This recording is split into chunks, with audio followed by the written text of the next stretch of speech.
This is the Riot Squadcast, a supporter-driven show dedicated to LA Galaxy news, information, and opinions. Here's your hosts, Ed Rodriguez and Chris Zero Cool Tucker. Welcome to the Riot Squadcast. My name is Ed Rodriguez, and we are here blazing it up. No, I'm just kidding. No. Jesus Christ, sir. What's wrong with you? I don't know. Happy 420, sir. The high holiday. Yes. Holidays. Welcome to this fine, beautiful Tuesday night here in Gardena, California. We are here live on youtube.com/Riot Squadcast. Hopefully you're joining us. We appreciate you guys. We love you guys. It's another week, a fine week in the galaxy lore, the galaxy mythos, the galaxy universe, the LAGU. I'm not going to be much help right now. I'm falling down a hole. Right before we got started, I fell down a hole, Ed. Yeah, so Chris is like stuck on playing his FIFA on his laptop. No, that's not what I'm doing. Oh, you're not? No, Okay. I fell down a slightly different hole. You and Ben were talking. Ben's not with us this week. He'll be here next week. Yeah. You and Ben were talking when he handed you that keyboard, and I was like, oh, he wants you to be like the navigator. So I went and looked at that movie, Flight of the Navigator? Oh, Naturally. my goodness. Yeah, of course. So did you know this? And this is the whole. So I look up Flight of the Navigator. I click on images. Hi everyone, Chris Tucker. Nice to talk to you. I click on Flight of the Navigator. I click on images. There's a picture of the kid from Flight of the Navigators. His name is Delarice Joe August Fisher Kramer. What a name. Delarice Joe August Fisher Kramer, and he is the kid from 1986 classic Flight of the Navigator. That dude got arrested in 2016 for robbing a bank in Nova Scotia with just a shoulder-length wig. Okay. And the cop spotted him and immediately was like, "Oh, well, that's Hey, Delarice. that's the dude. We fucking arrested you yesterday." Oh, wow. So naturally, that's sad. Yeah, so he had a whole situation. But there's going to be a documentary on the life of Delarice. What was it? Delarice Joe August Fisher Kramer, titled "Life After the Navigator," which I can't wait to watch whenever it comes out. Oh my goodness. What is that? Completed it. It was released in November. I'll order it right now. What was that kid in other than Flight of the Navigator? Or it seems like a real Flight of the Navigator and then That was it, man. Yeah. Yeah. He's getting a documentary. He was in Runaway in 1984. He was in thank you for water, sir. Here, do you want one? I got one for you. This if you saw producer Ben's hand in the screen coming with the water and the everything's fine. the Dr. Pepper. Is it recording? Yeah, it's recording. You want to say hi? Okay. We told him you weren't coming. No, I ain't coming. Tell him when I said what's up. Benny says what's up. I'm pretty sure they can hear him. Say what's up. No, a kid wasn't in anything, man. That was it. Oh. Oh no, in 2020 he was in a movie called Fried Berry. I gotta see what that's about. Whoa, that shit looks dark. Oh. It's a South African movie. All right, let me get into this. It's a South African horror thriller film. Is he Canadian? I mean, obviously, if he's Canadian. living in Nova Scotia. He is from Vancouver. Oh, he's from Ben's neck of the woods. What the fuck? This is weird. It says he was born in Vancouver, British Columbia, possibly Edgewood, British Columbia. Maybe he's like a suburb of. Let's not get into it because Andrew's gonna come in here talking about locations and GPS coordinates. So let's just not get into that. It's so weird. Well, I hope he's doing okay. The guy from Flight of the Navigator? Delarice Joe August Fisher Kramer. Yeah. Doesn't sound like it, but Bro, he robbed that bank 5 years ago. You gotta get over it. You just gotta move on. Prayers and thoughts and prayers. Thoughts and prayers. So. Thoughts and prayers. Yeah.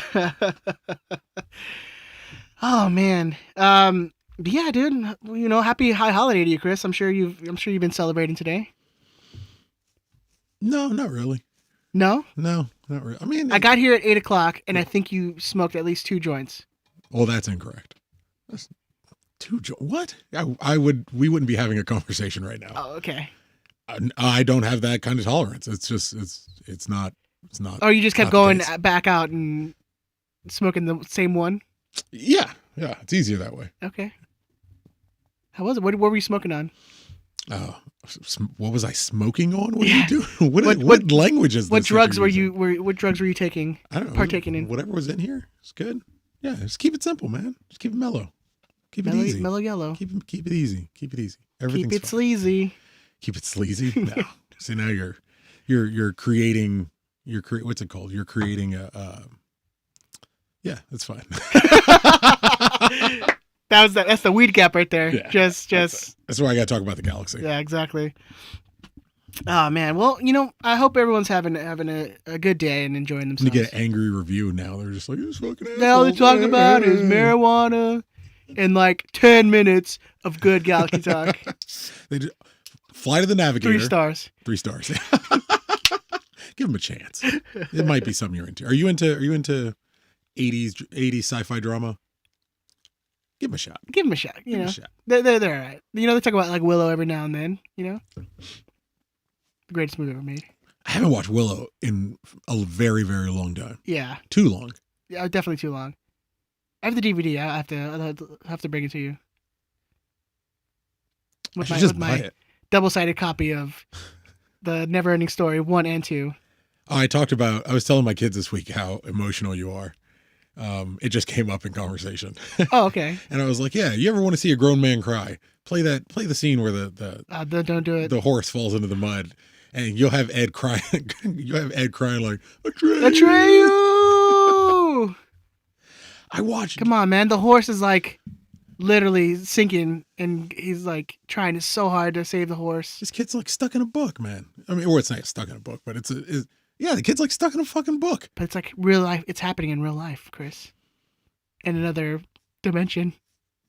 I don't even remember how that goes. Is the horse end up being okay? No, he dies. He just dies there? Yeah. You just don't get the horse back? Yeah, no. Oh my God.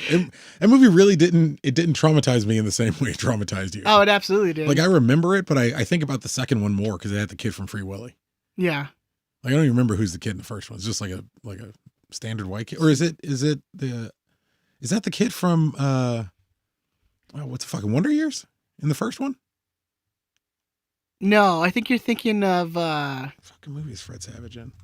oh my goodness. No, you're thinking of another 80s kid movie. Fred Savage was fucking in everything. Yeah. Sorry. The grandpa was telling him a story, and it wasn't Never-Ending Story. Princess Bride. Princess Bride. Princess Yeah, that's what it Bride's was. on Yeah. I'm glad we got to solve that because it would have bothered me for a long time. Ah, yes. Chris, did you know that cats are assholes? I don't know why you keep ending up with these fucking cats, man. It's your fault. You should have learned a long time ago with all these goddamn animals. I just love them, man. I have a soft spot to save the animals in my neighborhood, So what happened? and they come to me. What happened in your life now? So yesterday, and thank you all for the people who helped me out or tried to help me out. Sunday night, actually, I was doing homework. So I have on my kitchen counter or my kitchen table. I have a cup of water next to me. I go away for 1 second. I turn around. The cup of water completely spilled all over my laptop. Mm-hmm. And I'm like, this cat has just cost me $1,000 because now I'm gonna have to go buy a new laptop. The thing shuts off. Complete. The screen goes complete black. There's still audio though, so I'm like, okay, maybe it's not completely broken. Maybe I'm not completely screwed. Turn it off immediately. I turn my laptop over, and it's like if I wrung out a wet towel, just all this water comes rushing out of my laptop. But luckily, it's okay. So thank you guys. I posted on Twitter, and I got some good tips and stuff. So thank you guys for helping me out because I was super pissed. I'm like, this motherfucker just cost me $1,000. I gotta buy a new laptop. I'm telling you, Like school, there's 2 months of school left. Like all you have to do is start that OnlyFans page. You buy 10 laptops. You have to buy all the laptops you want. I said I got to do the whatever college student does when they need money to pay for school. Hit that goddamn pole. Get on that pole, baby. You got to hit that pole life. I was already looking into like what's the place I can go work for, where I got to go. We're gonna hop on that pole. Honey's trying to put in work. Yeah. Look, she's a struggling student. You got bills to pay. Got bills to pay. The baby is going hungry. You had no choice. I had no choice, man. So, look out in your local, club for Tons O Fun. That's my stripper name. Tons O Fun. Yeah, You're it's an Irish theme. stripper. I'm going with an Irish theme. Like it's just been my thing recently. Ed Rodriguez, the Irish stripper. You know, I got to embrace some of my heritage, right? You know, Yeah. my mom is Irish, Italian, and a bunch of other stuff.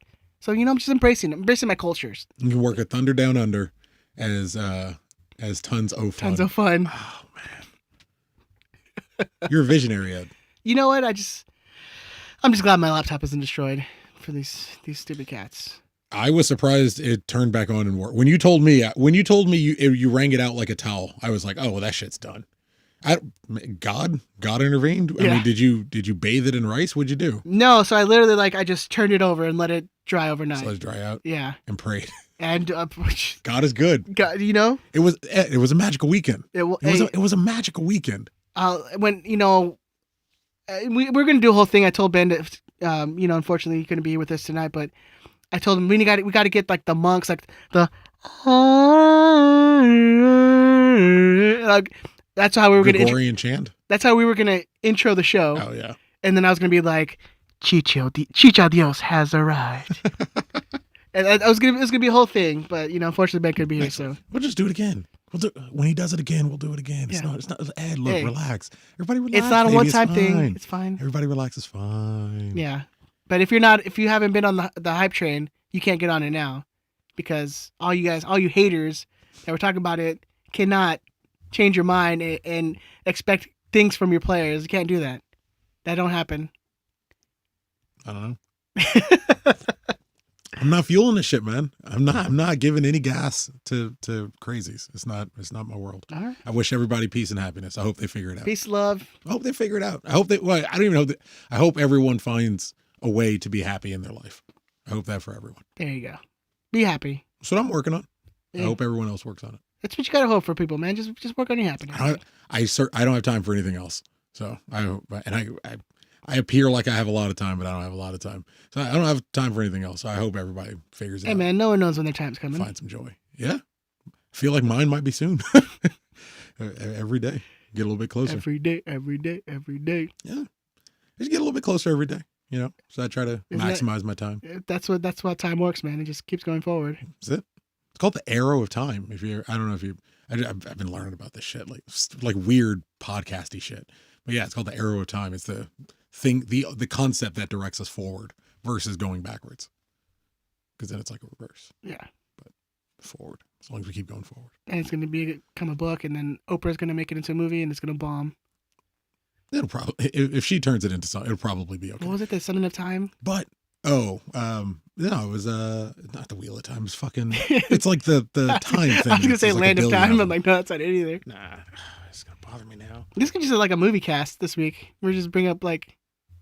I couldn't just Google Oprah Winfrey in time because apparently, like, she's ran a fucking marathon and that's a big deal. I mean, that's a pretty big deal. And she's for been Oprah. on Time magazine a whole bunch of times. A Wrinkle in Time. Wrinkle of Time. Wrinkle of Time. I didn't see that shit. There you go. All right. Well, if you guys are listening to us live on YouTube, we would appreciate give us that like button. Hit that smash that like button. Smash it. That's yeah. what the that's YouTubers- what the influencers say. That's They what say, the, fucking smash that like button. Hit that share button. bang that subscribe. Yeah, and then turn on those Twiddly dink that thumbs up. Is that a thing? twiddly dink. Yo, Twiddly dink. Hey, yo, fam. Yeah. Twiddly Listen, dink the subscribe button. Twiddly dink that. Yeah. You know what? We just got 3 thumbs up. 4. Look at that. It's just they're ringing in now. Hey man, we're fucking twiddly dinking left, right, and center here. That's what we do. We're the future twiddly dinkers of the internet. And you know what? Look, I don't want anyone to ever recommend our show to somebody and say, hey, the Riot Squadcast is the best. Just go, you should listen to them. Twiddly dinks can be fun. And they'll go, I have no idea why you said that. And you go, you don't have to. You don't have to. Because we're never going to mention it again. No. But you'll know. And You'll know. that's what's important. Exactly. All right, Chris, Whenever we go back to the stadium, I want people to come up and be like, hey man, Twiddly dinks. Twiddly dinks, bro. Fucking I get a jersey that says Twiddly dinks on the back. There's someone I think it's our friend Bixby reshared an image where someone got, I think it's like the retro shirt, Mm-hmm. and has the number 69 on the back, and the name says Eating Ass Season. Ass eating season. Ass eating season. That's Jeff in 109. Is that okay? Yeah. Shout out to Jeff from 109. Friend of the show. Probably the best Man, customized it's a shirt fucking that's ass-eating ever season, man. I think it's a 98 home. I think it's a 98 home jersey. I think it was just one of the Retros and Rareros ones. Oh, really? Yeah, and they just got it customized. Oh, beautiful, beautiful. All right, let's move on. We got some USL and MLS news we want to get into, Chris. Unfortunately, I like the idea that he probably wears that jersey in all 4 seasons of the year. So it's just like, hey, baby, it is always ass eating season. It's always ass eating, baby. You just know, man. If you're around him, fucking keep that booty hole clean. It's, get some baby wipes. The non-alcoholic ones, so You're the flushable, man. You're fucking up the sewer system. I learned about that too. People during COVID, people fucking up the sewer systems because they're flushing all these non-flushable wipes. Well, even like non-flushable ones, they say like don't really break down. You mean the flushable ones? Yeah. No, like the non-flushable ones. Oh, I'm sorry. Yeah, the flush. I'm sorry. Excuse me. Yeah, Excuse me. Yeah, sorry. You're not supposed to flush them. It's the whole point. Yeah. The non-flushable ones or the flushable ones. I think that Mike Rowe dude who was like the Dirty Jobs was like, yeah, those don't dissolve when they go down. Please stop doing that. You're destroying everything humans built before you. A system you don't understand. Like they're asking you to not do this one thing so that you don't ruin the system you have no fucking clue how to fix. And then you go off and just flush and 10 more. Like, whatever. Not my problem, bro. American. That's the next tenant's problem. That's the next tenant's problem. Yeah, it ain't my problem. It is. It's always great when you're like 2 months from moving out of an apartment you don't care about, and it's like, I could work on that drawer, but. Well, I've literally lived at my mom's house and now at my wife's house with the mother-in-law. So it's like, yeah, it's always you. Yeah, it's not really been. Yeah, I asked him like, hey, do you need to use the restroom? Because I'm about to blow it up. I'm gonna Twiddlydink this bathroom. All right, let's get into some news. Chris, I don't know. I'm gonna try to start on some negativity, but the U.S. Open Cup canceled again. So anyone's predictions of the Galaxy winning that cup. We won the first game too. We were on our way. Yeah, we're on the way to qualify, and then now they've canceled it again. It's the right thing. It's what should happen. If you can't actually do it, if you can't pull it off fully, yeah, why? It's not real. Yeah, it's not really the Open Cup. But this is the second year they're doing it where they've canceled it due to COVID. And so they're possibly maybe are thinking of holding the competition in some fashion, is what they say, later in the year when it's being considered. But seems unlikely. Yeah, just hold. It's that thing you say when you don't really want to cancel it, but you got to cancel it. But you got to cancel it. I mean, who knows? Maybe they will try to do the whole, 8-team thing, and but they wait till the summer when everything's possibly going to be opening up again. So we'll see. It will make for a jam-packed schedule at the end of the year, and it's already jam-packed with all the international tournaments and stuff. But then it won't be as spread out, and it's not going to happen. It's just not going to happen. It's okay. Yeah. Next year. Yeah. Are you disappointed they're canceling again? If it were a normal year, yeah. But given the restraints it would have had to have on it and the way it was being set up originally, I think it's better that it not go on at all. Yeah. It's the whole 3-game complication starting your season and that's how you qualify. And no, let's just, if you can't do it right, don't do it at all. Yeah, because you already have teams like, I think Columbus are taking the week off. They don't have an MLS game. So you'd have to do points per game for the first 3 games or whatever. And it's just like, I get that it sucks, but you've already done that. It's been played consecutive. We already broke that. Like, we can break it for one more year and do it properly. I'm okay with that. Yeah, I mean, I also think, why try to get some of this already in a condensed schedule where MLS is starting their season in April and ending it pretty early as well. So yeah, it's okay. I'm okay with them canceling for another year, and then if they feel like they need to bring it back later in the year, I mean, I don't know if that's a good idea. Just skip another year. Yeah, look. The players can probably do with playing a few less games, and playing fewer games is going to benefit us, at least the way we're currently set up. So I'm all right with it going away. Me too. At least for now, it's not something that's never going to come back. So be back next year. Yeah, be back. When it's a tournament people regularly say they don't give a shit about. Yeah, you just have to not give a shit about it for 12 more months. Coaches and players alike. For 12 more months, you have to not care. All right, moving on. We got some USL news. You want a positive? Quick positive? Okay. In 12 months, Alex Alcala may play in our Open Cup games, and he probably wouldn't have done that this year. So at least next year, when we have an opportunity to play it, you might get to see a very special young man play in a first team match. There you go. That's positive. USL have announced their playoff structuring and scheduling is how they're doing it. So the way that they're going to be doing it is So there's 4 divisions this year. We have the Mountain Division, Pacific Division, Atlantic, and Central. So, and then they're also broke off into Western Conference, Eastern Conference. So the way the playoff schedule is going to be, or the structure is going to be, is the number 1 from your conference will play the number 4 from the other division in the conference. Okay. And then the number 2 will play the number 3 of your other rival conference. So the Mountain number 1 would play Pacific number 4, Pacific number 2 would play Mountain number 3, Mountain number 2 would play Pacific 3, and then Pacific 1 would play Mountain number 4. So it's basically the playoffs are you're playing against the rival conference. You all got that, right? You got that. You got it? I'm trying to look Chris in the eye and explain it to him. Somebody tweeted and explained it to me. And he just looked at dead ass. Brian, dead eye. No clue what you were talking about. Anyways, that's how I get there's playoffs and people are playing each other at a given time. Yes. Yeah, all right. And it's all broken up. Yes, thank you. Fine. Appreciate it. I'm trying to help you, man. It was like Mountain 3 and Pacific 4. I'm like, fuck is he? So basically your 1 will play the other one. Please, God, do not. Ed, I swear to God, if you try to explain this again, 2 play 3. Our friendship is over. It's gonna be if you done. try to explain this to me one more time. Well, you can go find it on the USLChampionship.com. That's where they have it all. But yeah, I'm excited, man. USL's kicking off. So if I go to this website, I'll see like Pacific. You'll see Pacific 4. and Mountain. Pacific 4 plays Mountain 1. Really? Yes. Okay. And on the other side, Atlantic 1 All right. plays Central 4. So there's Central, Atlantic, Pacific, and Mountain. Yes. All right, I got it. And then Central and Atlantic are on the Right. Eastern Conference, while Mountain. Mountain and Pacific That makes sense. on the We have west. mountains and the Pacific. and Ocean. Pacific on the, Right. on the west And side. so our mountain and our Pacific will play each other opposite. I actually understand it. Now you understand it? We got there, man. I feel like I was explaining it okay. You know what it just was? the stonedness of I didn't give a shit. It's Is that what it was? Yeah, I just didn't care. Well, we can move on then. We can talk about what's really important. But I learned. You educated me on it. I appreciate that. And you know what? And the more you know. I'll know it tomorrow. Da-da-da-da. Yeah, it's in there. Yeah. If Ben was here, I would tell him to play the sound, but he wouldn't do it anyways. Josh? There you go. There you go. Good. Appreciate it. All right. Let's talk some Galaxy news then. What's most important? What we care about? What you care? What you're here to see, and you're here to listen. There you are. We And maybe got most YouTube. mediums. Yeah. We got most mediums, baby.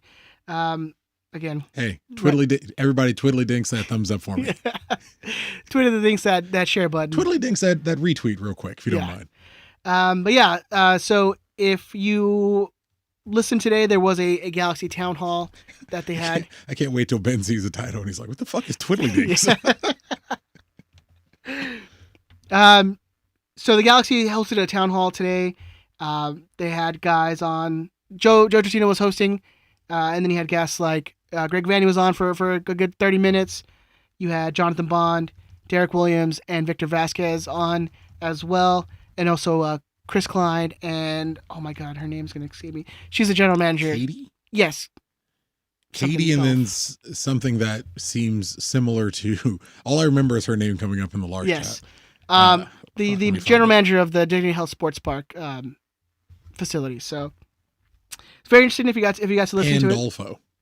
What? Katie Pandolfo. I knew there was a dolphin there. Yeah, I just remember it was similar to Kurt Anolfo's name. Okay. Don't worry, we didn't say anything mean. That was the joke that was tied in. Like her name is similar to Kurt Anolfo's. We're not very funny. He says funny. Don't put her in the same boat, man. What's wrong with Kurt Anolfo? He was fucking 96er. Have some respect. He shouldn't have been in that job. He shouldn't have been in that job. Fair. It's We're not going to go down this road, Chris. I'm not going down the road. We're going down the road. I'm not going down the road, but it's going to be a part of a general theme tonight. Yeah. You don't punish the people who are not put in a position to succeed. Kurt Anolfo was not put in a position to succeed. He was put in a job he shouldn't have had. He air quotes earned being a reserve team coach and otherwise failed MLS manager. You don't put him in charge of the biggest team in the country. That's stupid. Yeah. It's basically and I'm sure Katie is a fine general manager. She seems like she's doing a great job. The stadium is beautiful. Facilities, yes. The stadium is beautiful. I love driving past it. So a few notes I took from the town hall. She's like, why did they talk about me? No reason, really. We didn't say anything. We really didn't say anything. One thing I really took away from Vanny especially is my man says all the right things, and he's not shy to say what's going wrong with the team as well. Vanny says the things like he was talking about like the flexibility in their play and how they're able to not have to really stick to a formation, and they have guys who can come in and really spark the game, like you saw. And we're gonna get into the game a little bit. Let's just do the game now. Just do it at the top. Okay, cool. Well, I'll go down the virtual town notes a little bit so I can. But yeah, the things I liked. I mean, this even made me even more enamored with Greg Vanny. I mean, the dude is probably the perfect person to be at the position at the current time with our club. One thing for sure he said is talking about the final third, that we have work to do there. That we would, get to that final third and not be able to penetrate or not be able to really apply our attackers in the final third, especially in that first half of the game. Yeah. So it's definitely not enough going to the end line, crossing in on the top of the six. Like there's a lot of just hopeful balls, but he that's the things I liked. And he's talking about how he's not just gonna blow smoke like, oh yeah, we have things we can work on, but it's actual like here are the things we can work on. Yes, here's the things that we can work on. Like we haven't gotten that from a coach in a while. I can't remember the past coach really being that specific. I mean, it's easy to keep it. It's easy to keep it general. It's much harder to say these are the isolated things. Yes, I see the things you see. I expect as a coach, I expect you to see things that I don't see and see deeper into these issues, why these things are taking place. But it's always reassuring to hear the coach say, yes, I see the exact same fucking problems you guys see.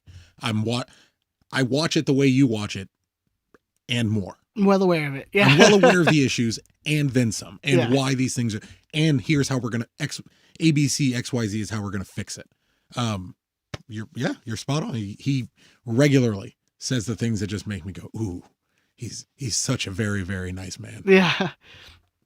And also at the end of the hour and 20-minute town hall that they had, Klein mentions that statue number 2 may be unveiled by the end of the year, Chris. Well, I think he was saying their hope, their expectation, yes, is to be able to announce it by the end of the year. Yeah. Well, I think they even said unveil it by the end of the year. Really? Okay. All right. Yeah. You know better than me. Who do you think? Who on your guesses? Who do you think it would be? I think it has to be Kobe. Or like a group of people. Yeah, it has to be Kobe. It should have been Kobe first. Yes. And I have this argument with people who work for the Galaxy often. I get Beckham. I understand David. I was stupidly upset about it when I gave a shit about less important things like that. But things that are really things that really you. don't fucking matter. They don't affect anybody's life, which is really what it comes down to. When I gave a shit about things that don't affect my life at all, it was, oh, David got it for now. I get David getting it. It's not crazy. If they were like, we're giving Omar Gonzalez a statue first, and I'm like, all right, but hold on, hang the fuck on, man. Can we talk? Look, I like Omar very much. He's a good guy. He won a lot of championships. I had very good times when Omar Gonzalez played for the Galaxy. That would be crazy. I get David. It should have been Kobe. Right. Carlos says statue number 2 is going to be Ben on shore leave. Two bottles of booze and 2 women. Stays covered up. Stays covered up the whole time. Just never revealed. Yeah. Don't talk about that time. But it's got to be Kobe. It's got to be Kobe. I would love if they were going to do like a dual statue of him and Cien, like looking at their rings. I like that. I'm not sure. I don't think Cien gets up there otherwise.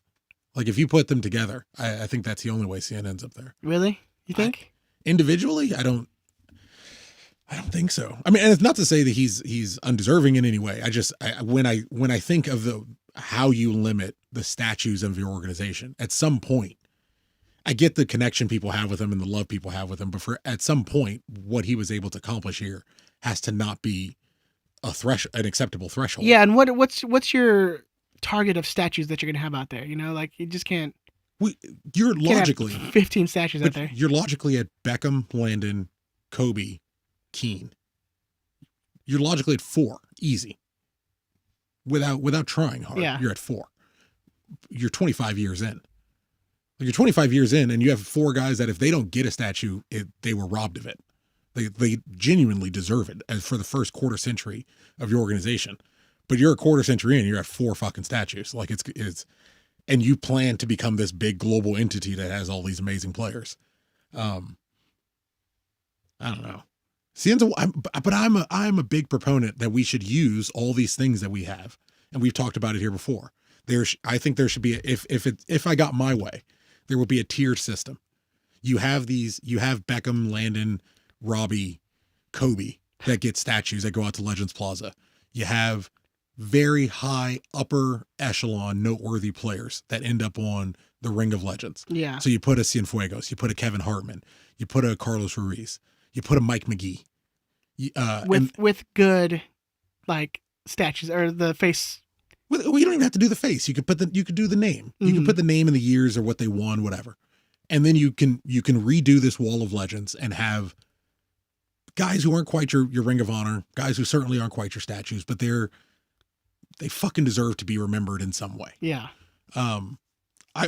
Maybe Omar Gonzalez ends up there. Maybe AJ ends up there when he retires. Yeah, that's a good shout out. Because I don't think AJ ends up.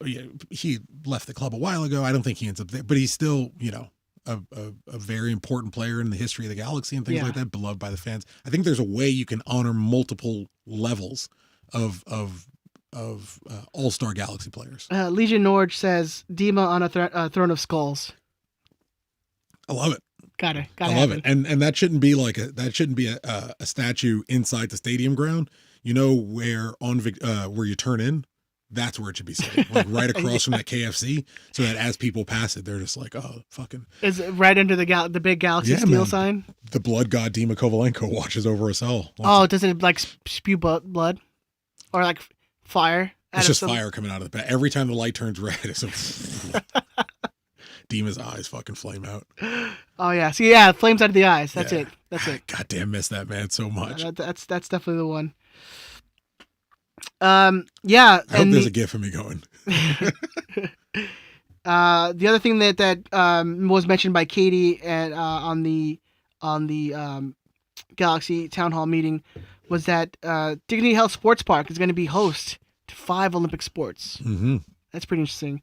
I think she mentioned tennis, cycling, rugby, field hockey, and I can't remember the fifth sport. I don't remember. Maybe volleyball? Not volleyball. I don't remember. Anyways, but yeah, that's pretty interesting, man. It's pretty awesome. I mean, I know Ben especially is very, very into cycling and rugby. Ben was surprisingly stoked about the cycling. Yeah, like more excited about the cycling than I expected. The rugby I knew he was like into cycling and like did cycling for a long time. He's so out of shape, so it's difficult for me to. He's very fat. The idea that at some point he was using anything other than a tricycle to travel anywhere. It's very surprising. Had hair, like unnecessary dick. Well, I mean, but yeah, Matt. Yeah, again, this is one of these things that at a different point in my life, even on this show, there's going to be audio recordings of me fucking complaining about shit like that. There's a time I would have been like, they're going to fuck up my field, bro. The Olympic Games are going to be played in my goddamn stadium. It's beautiful. Like the world is going to be watching like an Olympic sport and at the Vic. And I will watch those games and be like, I've been there. That's my seat over there. Yeah, I love it, man. I've passed out right there. I blacked out drunk right there. Hey, man. The sheriff's carried me out of, no, not that one. Yeah, well, that one and that one. Yeah. Yeah. They're very nice people. I puked on my friend's feet who were exposed. Why was he wearing sandals? Why was he wearing sandals? He's a grown man at a soccer game. It's not my fault. He's a grown man at a soccer game when he's wearing sandals. At a night game, too. At a night game. You have pants and sandals on. You're begging for me to. That's peak California, though, man. Yeah. Well, he lives in Orange County, so when you got when you have like a hood on and like I do owe him pants, board shorts and sandals. Sorry, Spunkmeyer. I love you, bro. Love you, Travis. Cuckoo. Ooh, ooh. And I think the biggest thing that came out of this town hall was Chris Klein saying that they have 2 signings that are soon to be announced. Yeah, they're ready to go. Ready to be announced. I think he said that they have 2 over the line. Yeah, 2 over the line. They're ready to be announced. Who do you expect are going to be those 2 signings? Well, I assume one is that defender, Sega Koulibaly. I assume he's one, which is very interesting as another defender. The other one, I don't know. Like the other one doesn't. I'm not sure it makes sense. Like I keep thinking about who we could possibly sign. Not even who we could sign, where we could sign someone that would make sense. And I keep getting stuck. And maybe you can help me. Like maybe speaking out loud. In the mic of my head. I mean, there's definitely places of importance that we need to sign someone. I mean, obviously, when we're right after this, we'll get into the game. But yeah, I mean, you had guys like Adam Saldana, who got his first start for the Galaxy, played decently. I mean, again, it's his first game in a top professional league in the country. So, and he's 18, or there's going to be mistakes. It's not like. I thought he played very well. Yeah, I thought again, and then you have Carlos Harvey, who again is serviceable. Yeah. Do you go after the center defensive mid? I mean, what was the guy that you mentioned earlier? Demota, yeah. This is the thing. If you sign Demota, like why? It's part of a larger. Oh, we should have talked about the game first. It's part of a larger. It's part of a larger issue. Why did Adam Saldana played very well, right? Why did he play? Because Lletget played on the wing. Why did Lletget play on the wing? Because Kevin Cabral's not ready. So what happens when Kevin Cabral plays? Lletget moves into the midfield. So if you're signing a center defensive midfielder, you're signing any partner next to Jonathan, you're benching either Jonathan, who's a designated player, Sebastian Lletget, who was arguably the best player we had last year as a national team player and someone is completely undroppable, or Victor Vasquez, the attacking midfielder who has started almost every game. I mean, it seems like he played this game until he couldn't play anymore, was very important in it. Yeah. And was someone the coach brought in. So if you're signing a center midfielder, you're benching one of those guys, regardless of how well Adam Saldana played. That's where I keep getting stuck. Unless you're signing someone specifically for depth, you're benching somebody. Somebody has to get benched because for the most part, the team is finished. So that's why I honestly don't know. I think maybe it's going to be like an Augie. Like it's someone from the G2s who were playing in preseason. I feel like that's what it's going to be. But you could have announced Augie last week and had him for the game against. That's true. So it's got to be someone from outside. It can't be like bringing someone. You're not getting Augie Williams over the line. He's in your organization. Yeah. You're choosing to bring him up. Like you put Jonathan Perez, who well deserved. You put Jonathan Perez on the bench over putting Augustine Williams on the bench. So sure were you with Cameron Dunbar, Ethan Zubak, and Chicharito. That's gonna be interesting. I for sure see the Sega happening. I think Sega Koulibaly is the one. Yeah. The other guy I can't figure out. I genuinely can't figure out. Maybe depth piece, a wing depth piece, maybe. Wing makes sense. Yeah. This is part of it. Every time I bring up a second forward, I get told Kevin Cabral is a guy who can play center forward. He's a guy who can be the backup forward. That's still not a reason to not sign a second forward. That's still not a reason to not sign another actual ready to go center forward. Right. Because say Chicharito gets hurt or say he plays his way back into Mexico. Kevin Cabral can't play left wing and center forward. He can only play one of those two spots. And you don't have someone who can come step in unless you're moving Lletget out again. You're moving Grandsierra out again. So center forward makes sense, but I think that's what everyone is kind of expecting, or at least hoping for, that they bring in another forward. We've been talking about for quite some time now. Unless it's a center midfielder because you're intending on filling a spot with somebody who's not going to hang around. Like, what if Jonathan isn't staying? What if Jonathan ends up leaving in the summer, and you're bringing there's somebody you can get now, and you gotta be actionable before somebody else snaps. Or it's not even in the summer. It's that you told you're not going to resign him. Like this is his last year, so you're like, hey, well, we're going to bring this other guy then, and we'll just eat the cost. Yeah, and that'll be it.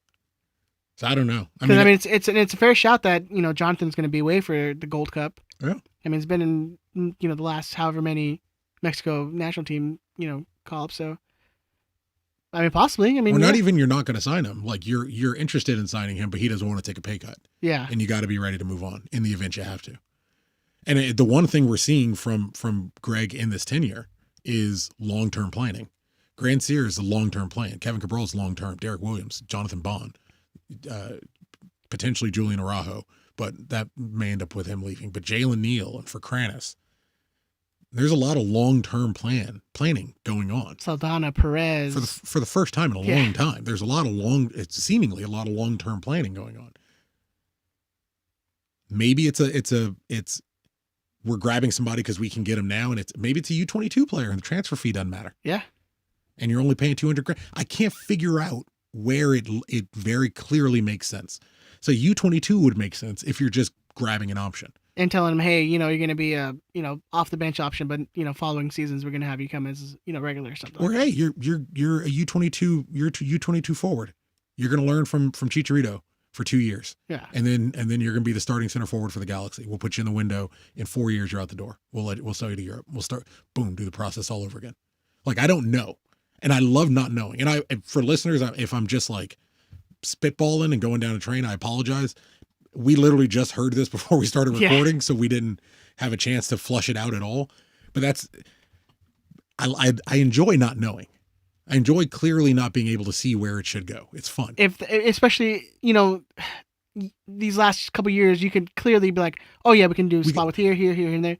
But now we have a team that actually is formed. It's more, for me anyway, it's more, we have obvious holes here, and here. Yeah. We don't have that right now. We have an obvious spot that has depth issues. Center forward still going to, regardless of how well Javier played, center forward still a spot that we have depth issues. That makes sense if you're bringing in somebody as a depth player. Mm-hmm. A U22 center forward makes sense.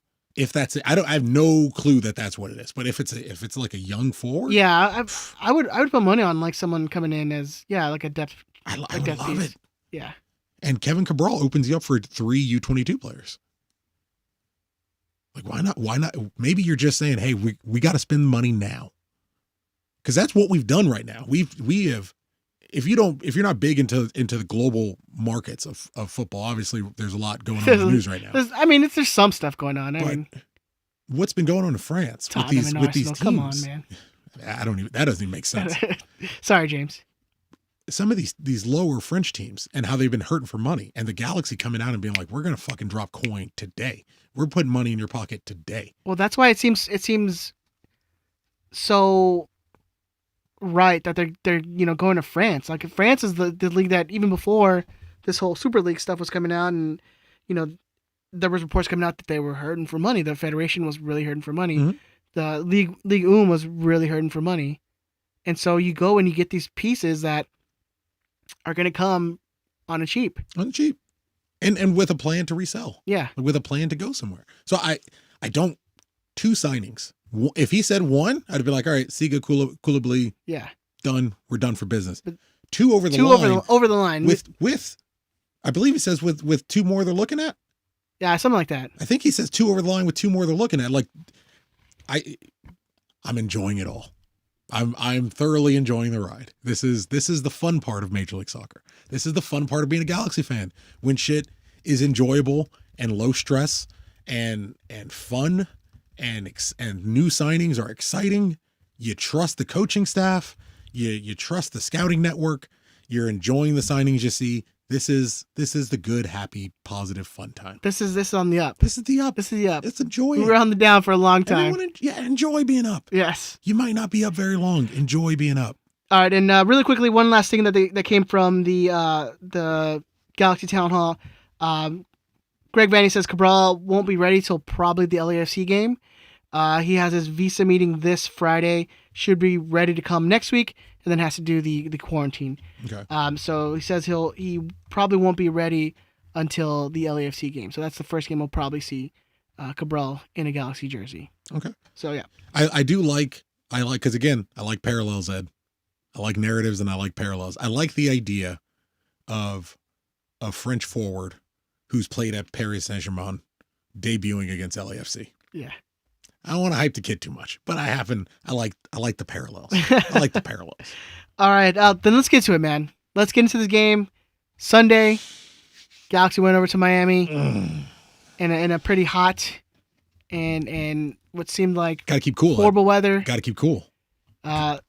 Only way to keep is with the climate cool. Yeah, keep cool. Jersey. Beautiful kits to see. The first time ever seeing the. They're gorgeous. They're so gorgeous. Pretty. They're gorgeous on the players. They're so pretty. Yeah, man. I mean, it was. I would say a game full of ups and downs. Let's go. You want to keep it positive? You want to go with an up, sir? Oh yeah. Oh, right, absolutely. go with an up. I didn't even pick it up. I'm gonna. You want me? I can leave you an easy one. I got an easy one on Hook. Well, I know everyone's gonna expect it. Oh no, that's not even That's it. not even it? You know what? I'll leave you that one. Okay. Impact substitutions. Yes. Ethan Zubak in the 58th minute, 58-minute substitution, 62nd minute assist. Draws the defender and the goalkeeper, draws contact on Chicharito's second goal. Beautiful. Exactly what you want. I mean, it's not quite working. Let me analyze the fact that it's not quite working. Yeah. Oh, here's what's not working. Let me go change that thing. Who would have thought, like a coach that would make adjustments to make the team better? What a novel concept. What a concept. That we pay you money to improve the team. Sasha subbed on in the 70th minute, goal in the 81st. Impact substitutions. Seeing the way we're playing, changing it, and having it work out. And you know what? Little things like that in the first competitive match, it tells the guys, hey, you can trust this dude. He knows what the fuck he's doing. Yeah. Listen to him. Buy into his system. He knows what the fuck he's doing. I loved it. Beautiful. Goddamn, can't remember the last time I saw it. Who would have saw? I don't think anyone of you, unless you're like Zubak's family or his fiance, and me. Who that dude was coming on, and he's gonna be the dude who changes the game completely. Zubak the God, man. Zubak the God. No, I fucking respect my mans. Look, the most persecuted man in America, Edward, I don't know if you've heard of this, is G2 Academy graduate. It's just a fact. It's just straight up fact, man. It just is what it is. It just is what it is. I hear it all the time in my small circle of friends.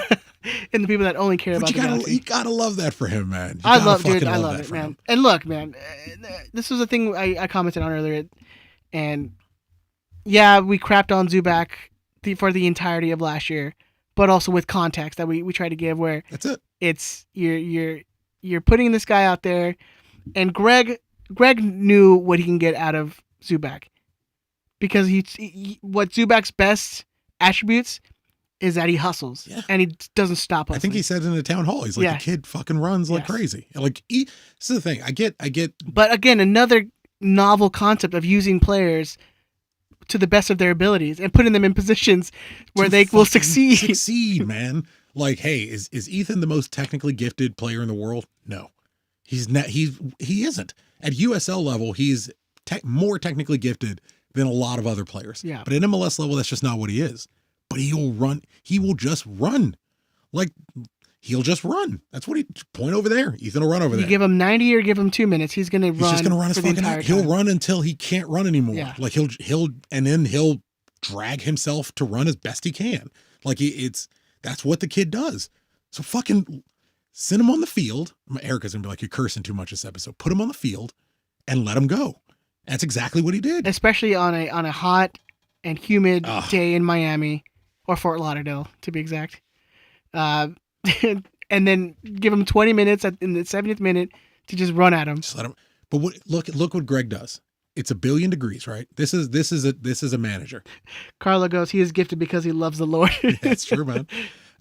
It's a blessed week. I don't know if this is still my up, but we'll you haven't done an up yet, right? I haven't. You literally did the first one. We haven't gone past your first up.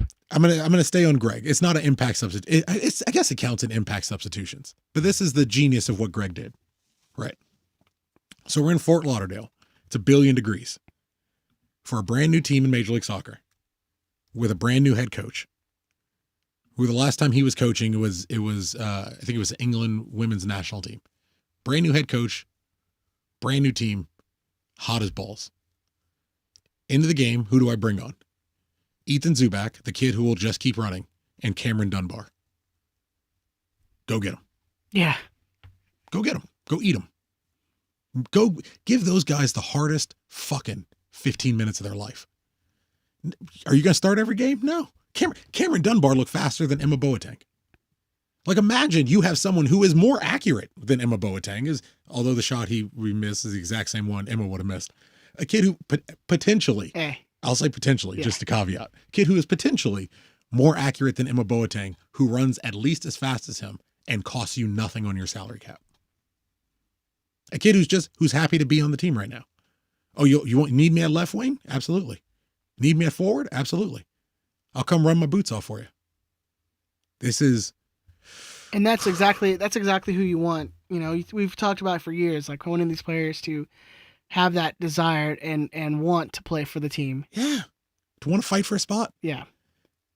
Like I got another thing on Dunbar that I'm gonna save for a little bit later because I know we're getting overall to this the beauty of this game, the entire beauty of it.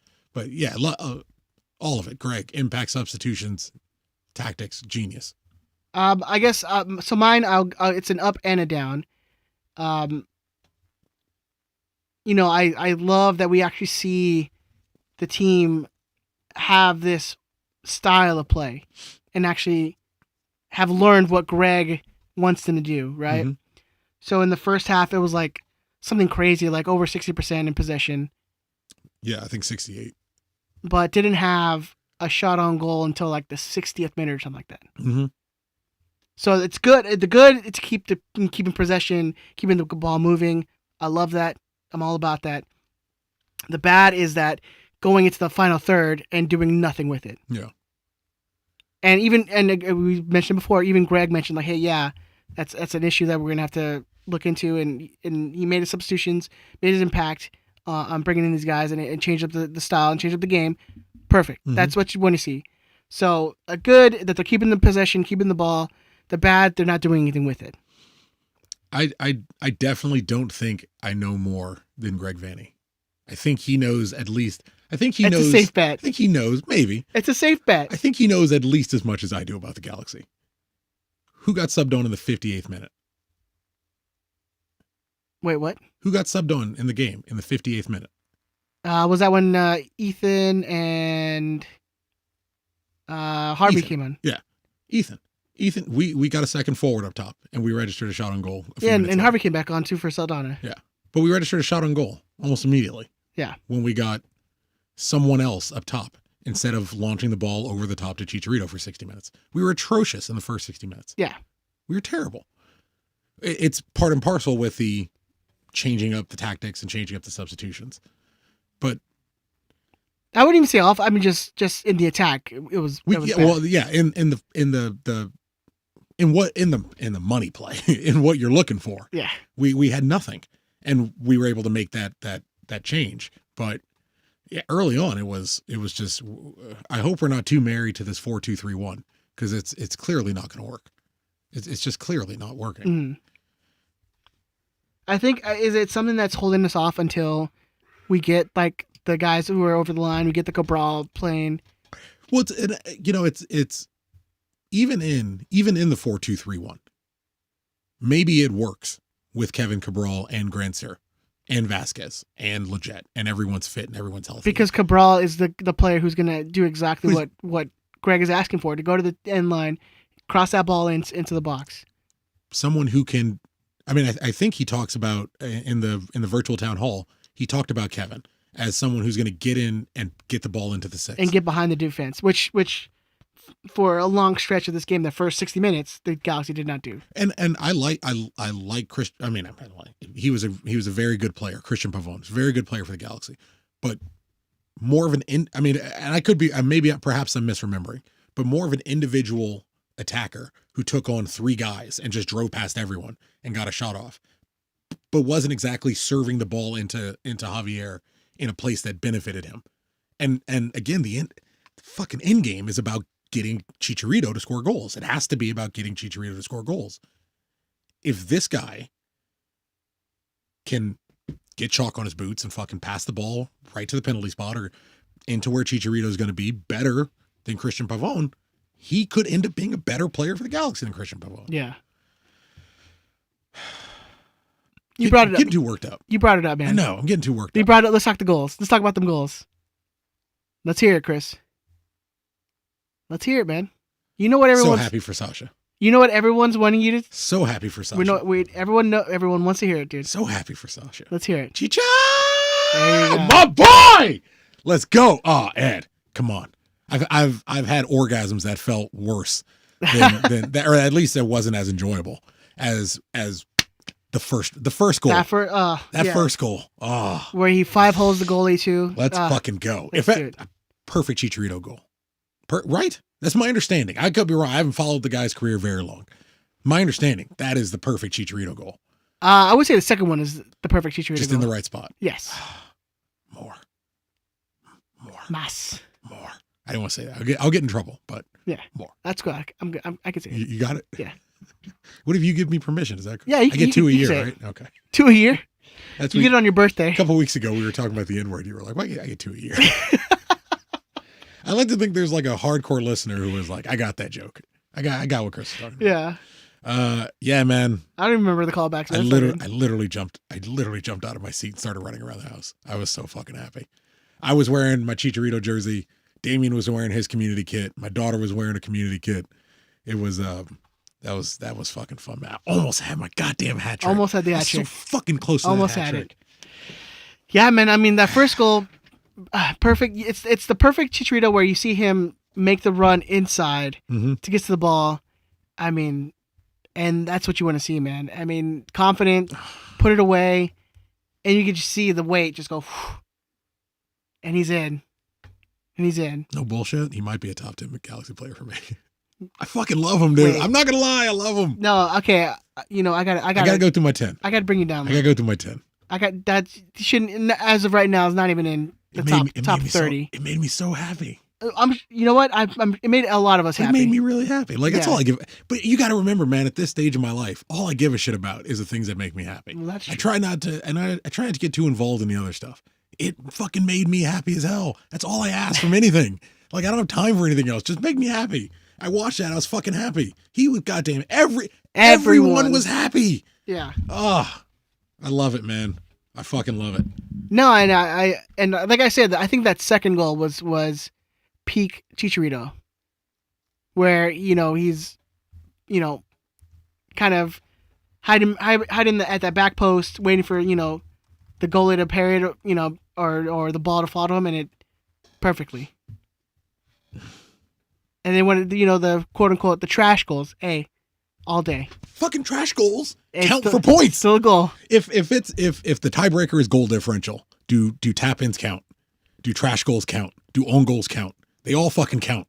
They all count the same. When you miss the playoffs by 1 point, all the goals count the fucking same. He's made a career out of these types of goals. Score trash goals for me. Score 20 trash goals. I don't give a shit. Colorado gets trash goals all fucking years. I want trash goals. Yeah. I'll take trash goals.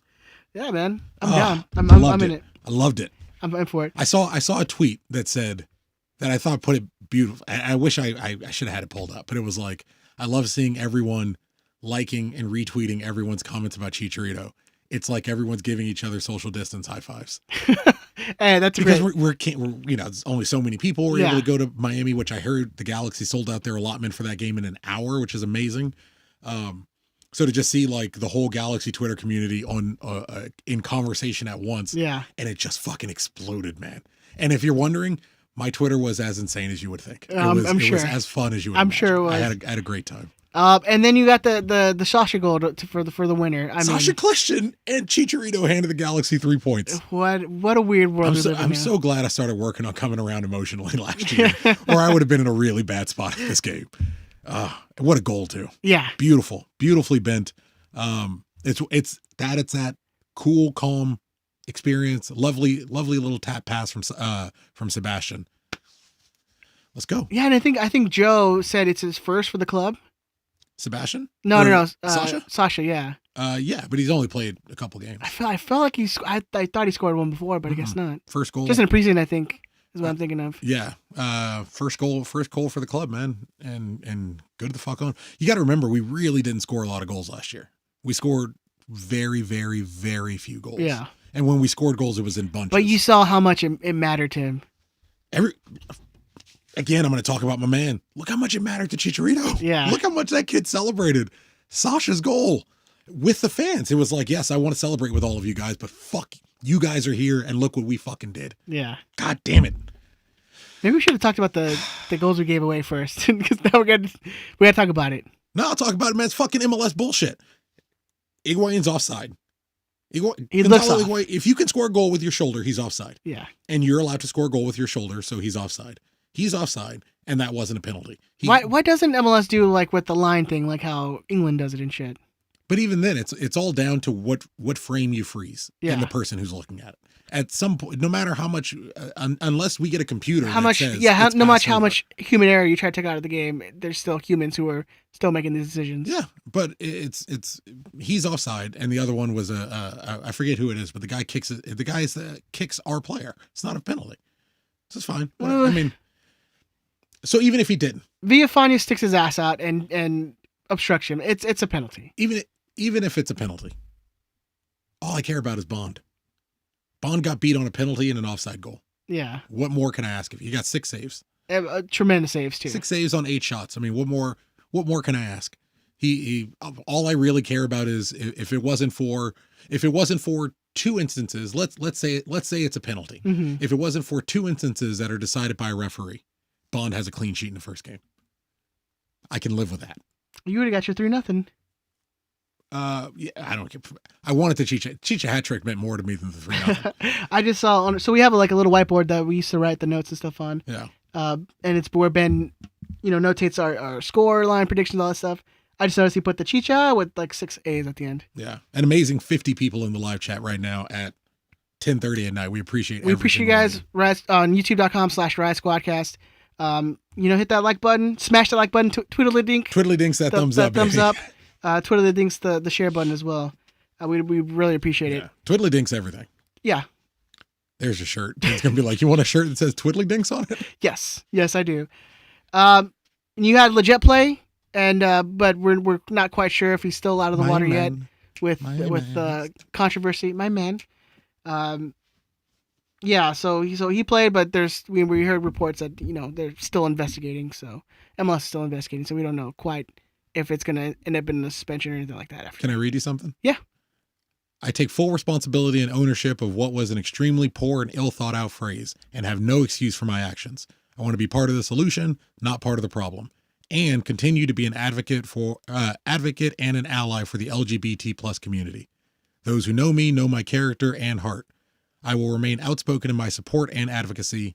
My error doesn't change that. Thank you for your accountability. I need to do and be better. What the hell are you investigating? Yeah, I don't understand what more investigation you need when the guy's like, yeah, I did it. I'm sorry. I truly apologize. Yeah, again, for whichever asshole decides to tweet me and be like, Chris said Sebastian didn't say this. No, the guy said it. The guy copped to it. Yeah. Suspend him. If you're going to, I don't care. If you're going to suspend him, just do it. You could do it right. He admitted to it. Yeah. Everyone accepts that he did it. That's not what we're arguing about. That's what's crazy. That you're still, quote unquote, investigating it. Just suspend him or say we're not suspending him. Yeah. Like, I'm ready to move on left, yes. Right, or center. Yes. I'll play Adam Saldana next game. I don't mind. Kick a fucking ball. We did have quite a bit of voicemails, but apologize because, again, Ben's not here, so we don't have the capability of playing your voicemails, but I do plan on doing a separate, I guess, like, adjacent podcast to this one, like a little mini podcast. Yeah. Where I'll play the voicemails and I'll answer them on my own, and we can at least get you guys. We appreciate you guys calling in and giving us your time. So we're gonna put that out there on a separate podcast. So yeah. What else from this game that you stood out to you, or bad or good? Jonathan. Ooh. First game. Give it some time. Yeah. Let's give it a little bit of time, baby. But that's what I would say with everybody. Like, it's the first game. Like. Yeah, but Adam Saldana played way, way better than you. I know, but I'm saying just in general, like, way better, like notably better. Still keep expectations low. Don't get overblown. On most of the guys, there's one you can hop on the train. There's plenty of room. Get on the caboose, baby. Yeah, there's plenty of room. And look, to everyone out there, I'm the lead goddamn conductor, bitch. Hop on the train, motherfuckers. Let's go. We're on the Chicha train. Let's have a good time. Yeah, I mean, I agree. I think Jonathan didn't have the best impressions. I think he gave the ball away 4 times. No tackles, no interceptions. It's just not a great day. But it's early. He's getting comfortable. He I don't think has a starting partner yet. Because Saldana's still going to move. I think Saldana's still going to end up moving out a little bit. I feel like it's him and Harvey are going to be trading starts. Saldana? Yeah. For the meantime, at least. Well, till Kevin's ready. Yeah. Yeah, I mean, I think I would imagine Saldana's done enough to earn it. I mean, certainly off the back of this and that last preseason game. Yeah, and again with Saldana, I think he's young and there's going to be mistakes. You have to expect that, especially in such a it's such a jump from USL to MLS. Yeah. Oh, I did look one thing up that I wanted to talk about. We had 684 touches to Miami's 435. Compare that to I looked at a couple games and picked one that was about middle of the road. We were averaging 521 passes last year to 263 for our opponents. Like we have 263 more touches than our opponents in matches. Like finding a way. If you look at the movement, even on Chicharito's first goal, the way that we're passing the ball around players, one touch, fast. I'm loving all the movement. I'm loving the fluidity. Seeing guys even early on, seeing guys move together really well. Passing and moving, opening up a lot of Saldana's passes relatively close together. But yeah, overall dug it. Yeah, I think on the YouTube chats, Carlos Abarca. Well, yeah, I noticed Adam and Jonah would get bunched up sometimes. I think they definitely had an issue of getting into each other's space at points. So I mean, again, that's stuff you work out in practice. And that's Jonathan being relatively new into the preseason when Adam was here the whole time, getting a little more room to roam, and I'm sure playing with players like Taylor Davila being able to say, hey, you go here, versus Jonathan being the person calling the shots now. Yeah. I saw Jorge Villafana had 89 touches, was the most on the field for any player. Going to be important. It seems very much. Vasquez moved over to that left side a lot. Grandsir was over on that left side a lot, but Villafana was our most forward player. Touched the ball more than anybody. Which I don't know if that was for the best. I mean, it worked. I think it worked really well. You look at the side Zubac's goal came from, or the Chicharito goal came from, both of them off the left. Yeah. I don't think Villafana had the best outing in his first game for the Galaxy. Attacking wise? I mean, he was the one who gave up the penalty, which I still think is a legit penalty he gave up. You can't stick your ass out and obstruct a player. Like, that's just, come on. I'm gonna have to be Ben here and say I agree to disagree. I didn't think it was a penalty. I didn't think it was a penalty then. I've seen the replay. I don't think it's a penalty. I think it does. And it's not even like the Homer. Let me watch it again. I'll watch it right now. I don't even think it was the Homer base, but I didn't think it was a penalty. If he had just stood up, and then the player like fell over, I 100%. But he sticks his ass out, and that's what obstructs the player. Like, it's a total penalty. Okay. Look. I'm gonna look at it. We can move on. I'm gonna look at it and I'll get back to you. All right, definitely. Yeah. Again, if you're joining us, halfway through the podcast, Ben's not with us today. He had some family stuff he had to go deal with, so he is not with us today in the studio. But we're here. Are we not enough? Why don't you love us? Whoa, that got fucking dark really quick, man. We were all positive. You want to talk about Chicharito scoring again? Chicha. Yes, I love it. It's not a fucking penalty. What are you talking about? A penalty. It's totally a penalty. Do you want me to turn this? Let me turn this around so you can see this. You watch this right now and tell me this is a goddamn penalty. I know he dude. Bro, this is he not sells a penalty. it. He sells it. Ed, yes, he sells it. Ed, if this is so not a penalty, if the Galaxy got this as a penalty, you'd be like, it ain't a penalty. It's not. I literally watched the game over again today. That's a penalty. Watch the highlight. Watch. Hold on. Wait till they go close. Wait till they go close. Hang on. Okay, Chris is showing the highlight. He doesn't even touch his butt. He kicks his fucking leg. And he sticks his ass out, dude. All right. If it was just the motion of him kicking, I think it's Pizarro that gets a penalty, that earns it. I think so. Yeah. If Pizarro, that dude was awful too. If Pizarro just kicks the player or kicks Villafana, and like Villafana is standing there, okay. No PK all day, but he does the motion where he sticks his ass out, and that's where he flips over, and it's contact in the box. You got to get a penalty. Okay. Can I ask a question? Sure. Follow-up question. When did you sign up to be a member of Vice City 1826? Are you the lead capo of the Southern Legion? Well, I've seen a bunch of the supporters, and I can definitely fit in with my shirt off. Is what I'll say. It's a sweaty bunch. It's a very hairy, sweaty bunch. No mask. It is wide fucking. It appears wide open in Florida. It's Florida, baby. Oh my god. It's the state it's allowing people to be jailed because they're protesting. I loved hearing the Galaxy fans more than the Miami fans. That warmed my soul. But dude, didn't you know that Miami fans, they won in the stands though? I saw on Twitter someone was like, "What happens when they play LAFC and both of their supporters are undefeated in the stands? Like, how do you?" I think the one I saw was that they'll draw in the stands. They'll draw in. Yeah.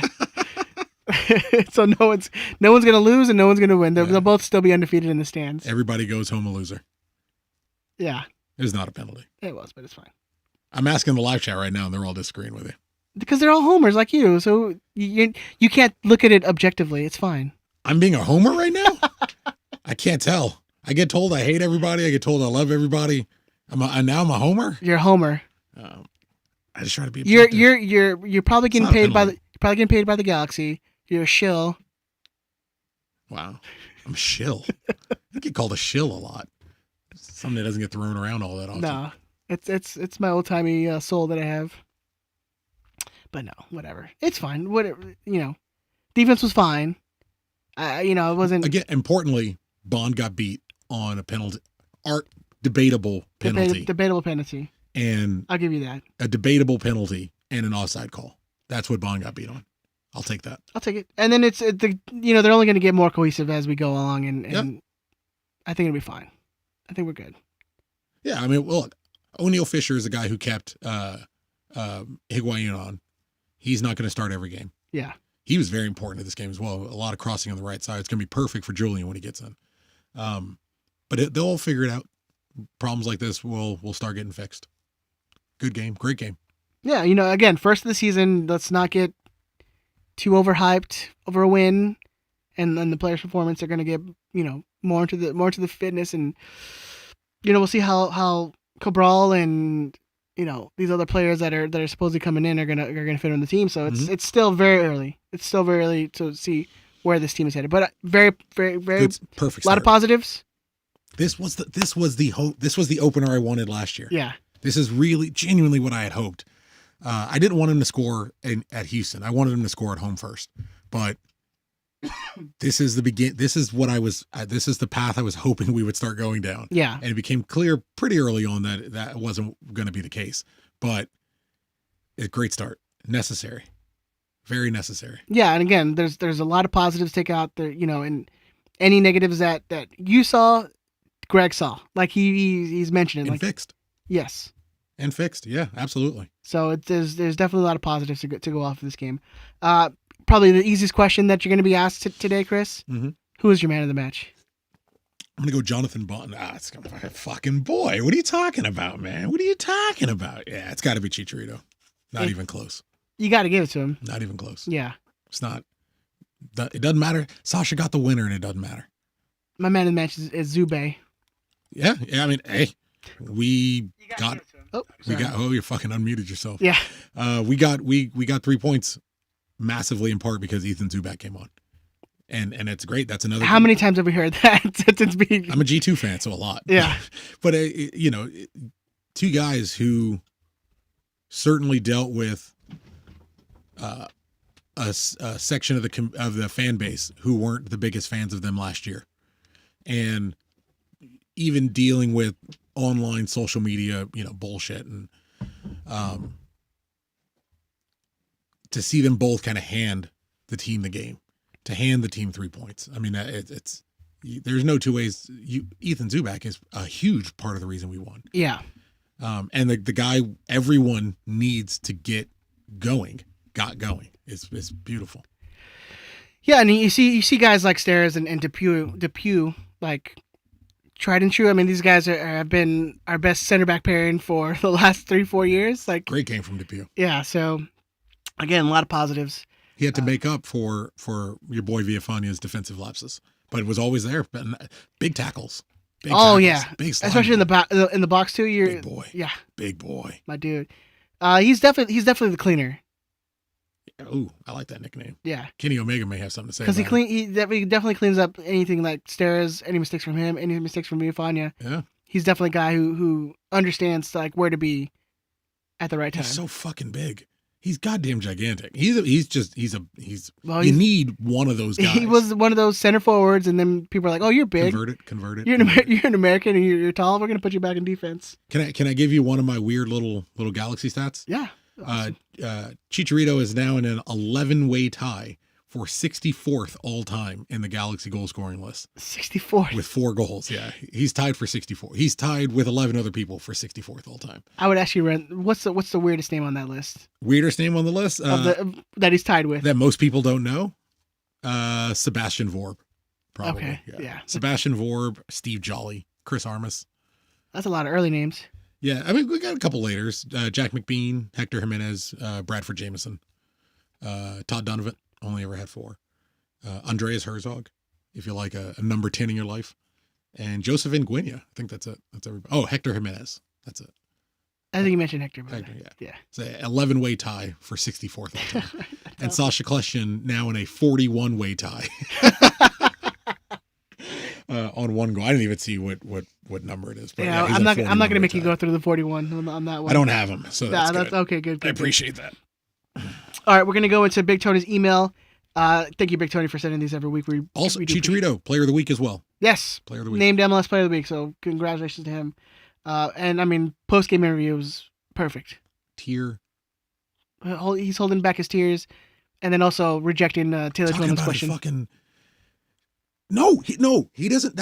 I keep hearing he doesn't reject Taylor Twellman's question.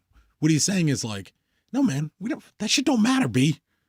Let me in my moment. This is. I want to explain how I came around on Javier Hernandez, and this is a big part of it. And I'll admit, dude, I'll be the first to admit, it's all through the very, very tiny window because I don't watch his blog. I know he has a blog.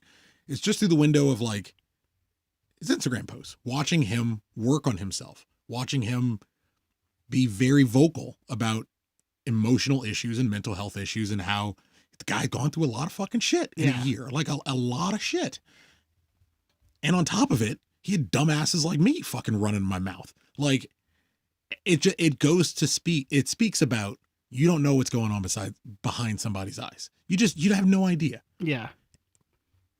I like that he's doing the work. I love that he's doing the work, man. In his moment, he gets 2 goals in the opener, and everyone, all the pressure he's got on his shoulders.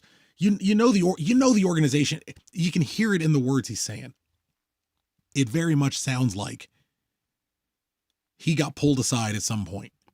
Hey, man, if you can't do this, we need to know. If it's going to be last year, we need to know. We're here for you. We want to try to make it work and be respectful. But if you can't, I need to know because a lot of people are going to lose their fucking job if you can't. So I need to know so we can make a move. There must be an immense amount of pressure on that young man. Yeah. He's a grown man, but all Pretty sure footballers. you both are the same age. He's 2 years younger than me. All soccer players are young men because they can run, and I don't really do that. But the pressure of, hey, you're stepping down. We talked about this on the show last year. You're stepping down from this European adventure, this European whatever. You're coming to Major League Soccer. The expectation is that you're going to fucking blow up. The expectation is you're going to score 1,000 goals. While that happens, you got personal shit going on. While you got personal shit going on, you got people making memes about you and tagging you on social media, or when you play Twitch. Saying your son's not your son. It's like some other dude's kid. And when you're trying to play a fucking video game to relax, you got asshole Galaxy fans going, score a goal. Like, what the fuck you want? It's Wednesday. Like, we're not playing today. What do you want me to do right now? How can I fucking assist you? Yeah. Jackass. I'm trying to enjoy my life. And you're someone who's supposed to like me. And you're fucking bothering me on my free, like, what? You came here to you went out of your way to fucking bother me. Person who's supposed to be rooting on my for me. free time and everything I like to do. What's wrong with you? You got nothing else to do? That's on top of your wife is moving away and takes the kids and all this other shit. You want a fun fact? Please. I am 15 days older than Chicharito. How does that make you feel? Weird. Tired? Very strange. I would feel tired. My all of a sudden my knee hurts and my back hurts. You're like, there's a chance I won't make it to the World Cup. Yeah. But I just, in all of that shit that he had to go through, all of it. When he has his moment and he's standing in front of ESPN, what does he do?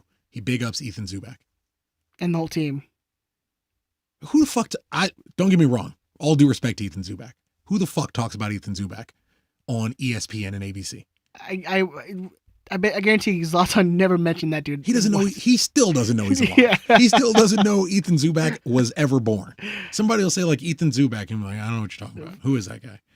Is that a food or? With all the shit that guy had to deal with in the last, let's say, 18 months, he scores his 2 goals and he big ups fucking Ethan Zubak's contribution. He talks about his mental health. He talks about his journey and finding peace. He talks about his grandfather. And says, "Hey man, I read a Kevin Baxter article. I'm not gonna lie, because it was about my boy, so I read it. These are reminders that I'm in the correct direction of how I'm doing things in my personal life and in my emotional state, and what is in my hands. That last part is so goddamn important. Nothing is completely sure. That would be boring. If we don't have bad moments, where is there improvements? I never felt I was the worst player last season, and right now I don't feel I'm the best player. I'm just Chicharito. All you can be is yourself, young man." That's perfect. That's my fucking boy. That's perfect. Let's keep it going. All right, let's get into the Big Tony email. Again, thank you, Big Tony, for sending this. Prognostication. Well, game 1 is in the books. The G's were able to pull out a 3-2 victory against Miami, ruining David Beckham's opening day. And he fucking celebrated that PK goal so hard. It's going to be amazing when he has to fire Gary Neville. Yeah. Or what's the kid? Phil Neville. Phil Neville in like 2 months. Even better, Javier Hernandez showed the traveling fans what they hoped to see all of last season and put in 2 goals, while Sasha Kleshin slotted home the winner. So how did the boys do? Well, if you remember, both Ben and Ed predicted ties, so they picked up exactly where they left off last season. No points for the game. Chris was the only one with the faith the only one with faith in the team. He predicted a win and a Hernandez hat trick, but thought the G's could maintain a clean sheet. So Chris jumps out to a lead with 3 points. God damn, dude. Can I admit the truth here? I didn't even think about them scoring goals. It didn't matter to me. My answer was a Chicha hat trick. I genuinely never conceived of Inter Miami winning or scoring a goal. Didn't matter. 3-2 probably would have made way more sense. Would have made more sense, yeah. So Chris jumps out to a lead with 3 points. This week's order should be Ed, Ben, then Chris. Listener predictions. Oh, it feels good to be back. We had 80 people participate in the opening weekend predictions. 2 predicted Miami wins, 14 predicted draws, but remaining 64 listeners predicted a Galaxy victory. Did you say 80 people? 80 people. Holy shit. 80 people participated. That's amazing. Remember when it was like 16? Yeah. While we did have 13 people predict 3 goals, not a single one of them expected the G's to surrender 2 goals. So the top score possibly was 4, which no one was able to get. So sure, were a few who predicted a Hernandez brace, but only Robert Rios predicted a single Hernandez goal and a Sasha goal. Hats off to him for nailing the Kleshin goal. Overall, we ended up with 8 listeners nabbing 3 points, 48 listeners with 2 points, and 8 only with 1 point for correctly predicting the outcome. The full standings are available at RiotSquadcast.com. If you are one of the 16 listeners that scored no points this week, don't be discouraged. There are 33 games left to go. Watch Twitter or your email for the link to Sunday's 2:30 p.m. matchup against New York/New Jersey Metro Stars.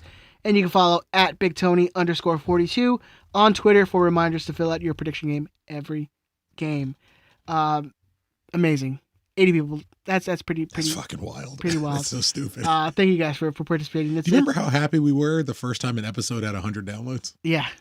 Like after the first one, because the first one was abnormally well. That was amazing. But after that, we dropped off that cliff, that massive fucking. They were like, "Oh, this is what we're gonna do now." Fucking Twiddlydinks every goddamn week. No, we're not gonna do that. But when we got back up over 100, now it's like 80 people are like, "Yeah, well, we'll toss this in the ring every year." I love it, man. We'll do this every week. No, and it's one of the things that we've preached forever is to get in people to interact with the show and do things that we think are fun. Make it fun, man. Yeah.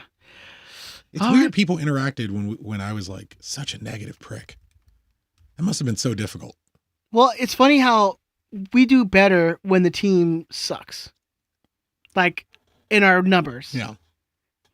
Like when we do well and we're like actually playing well, our numbers are worse. I just assume that's like when you want to rage And it's not so much. You go and look for it. Like but you're looking for outlets. At least I like to think you're looking for honesty. Yeah. So they're like, well, I'm already angry. And these are people I know Who will also get be angry about a topic that I care about. Yeah. But they're going to tell me the truth.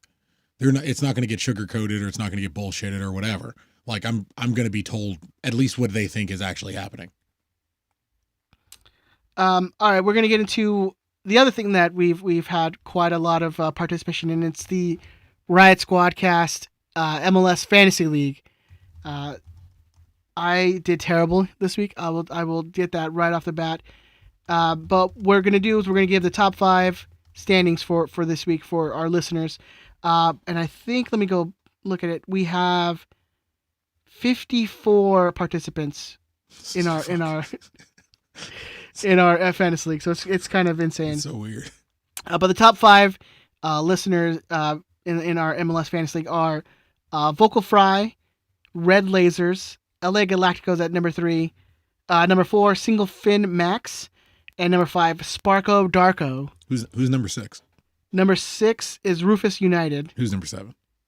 Some asshole. You ain't gonna worry about him. That's uncalled for. But so Chris is currently sitting 7th. You just called that guy an asshole. You. Yeah, I know. Yeah, I'm not wrong. Sometimes. Yeah. Chris is currently sitting 7th in our league with 70 points. Actually tied with 6th. How did that happen? 70 points. Them Cheech's Angels, baby. Cheech's Angels.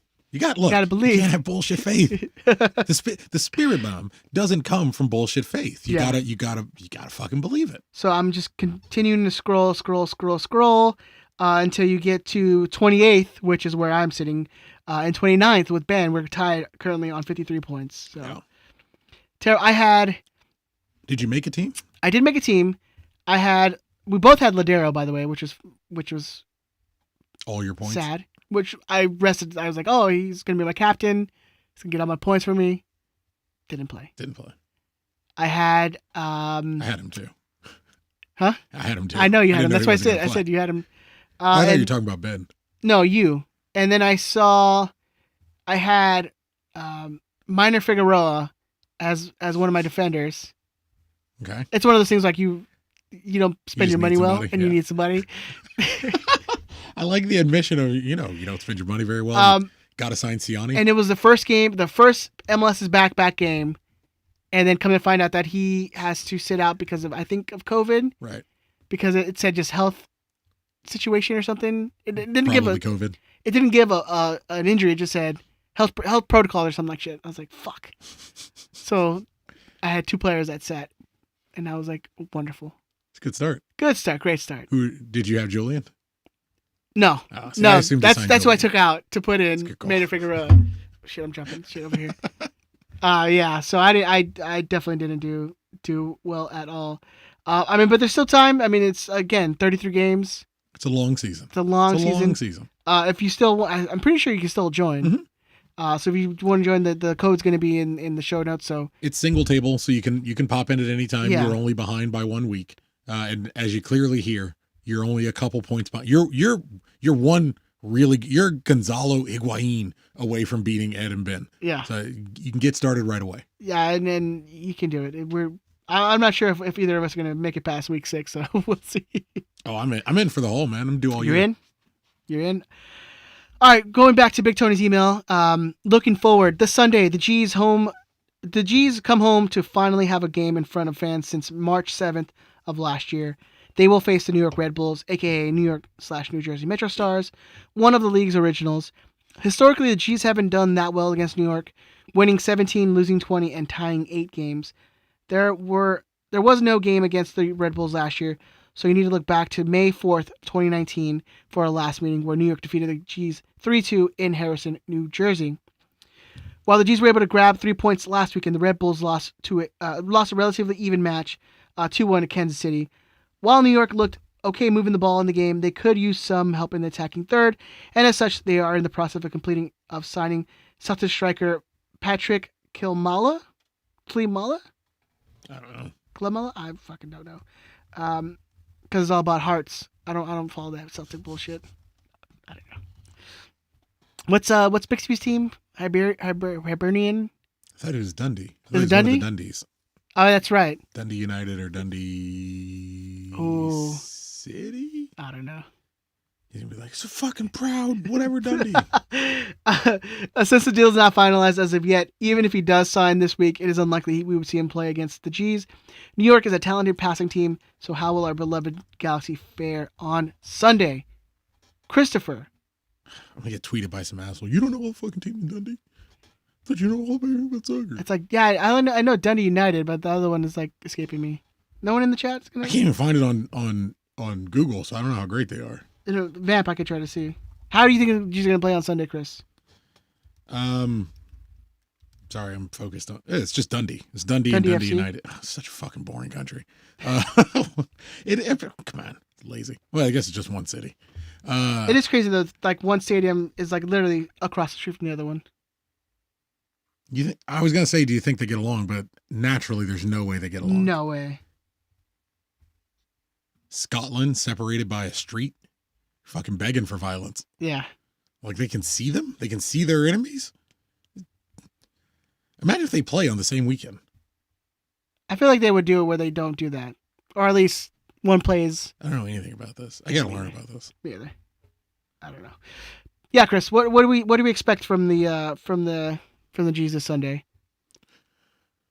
I hope a lot of the last 30 minutes of the game against Miami and less of the first 60.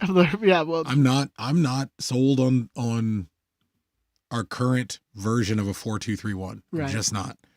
I hope to see more from Jonathan. I hope to see more of the same from Javier, but I'm not sold on a 4-2-3-1. I think we need somebody a little more physical up top who can help draw some of the defenders away from Chicharito so he can get in a place to score goals, because that's the most important thing.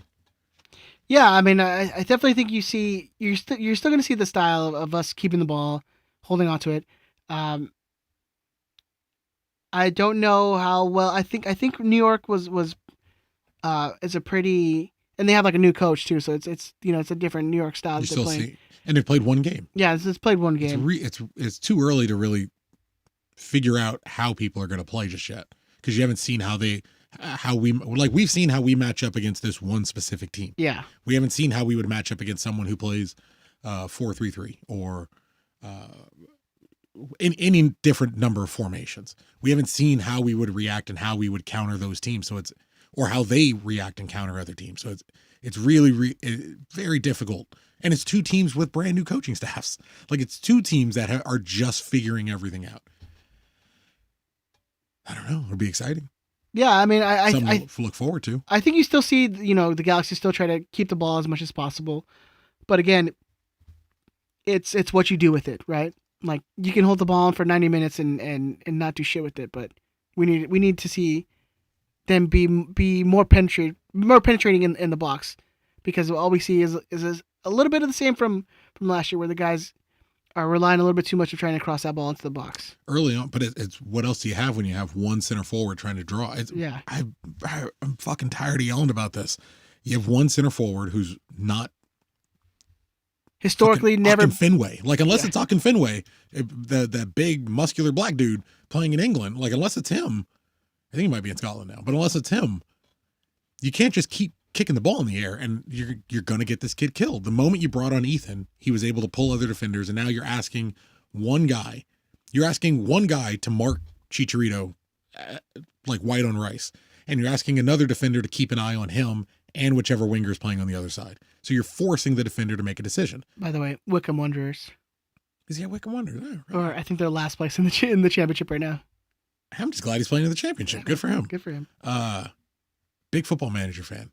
I want, God damn it, I just want to see someone playing up, penetrating through the lines, pulling defenders to open Javier up so he can get some chances.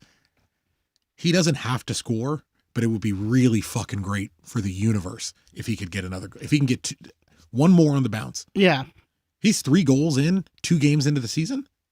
That's an amazing, that's a great, even if he cools off for a couple games after, that's a great start. Yeah, I think we need to see more of those penetrating balls like behind the defense. So get Leggett or get Even Saldana had 5 long Get balls. Grant Sear behind the defender so they can get off that ball and then lay it back inside in the middle for a Chicha. Like that's where you're going to see your goals. But also got to remember, Grant Sear did nothing. Yeah. Grant Sear did diddly squat. It was a lot of flashy, a lot of step overs that don't go anywhere and passing the ball backwards. He didn't have the Twiddlydink. Let's get no dinks. No. Speaking of which, if you're in that live chat, More right, donks than dinks. Go ahead and twiddlydink that like button and twiddlydink a share and a retweet. People are going to get sick of this so quickly. I have to imagine that happened quite some time ago. But seeing him because it's so early, it's still so difficult to say what a lot of these guys are going to end up doing. We've seen 2 very important pieces of our current roster in Jonathan and Grant Sear do almost nothing in a game for the entirety of the time we're bad.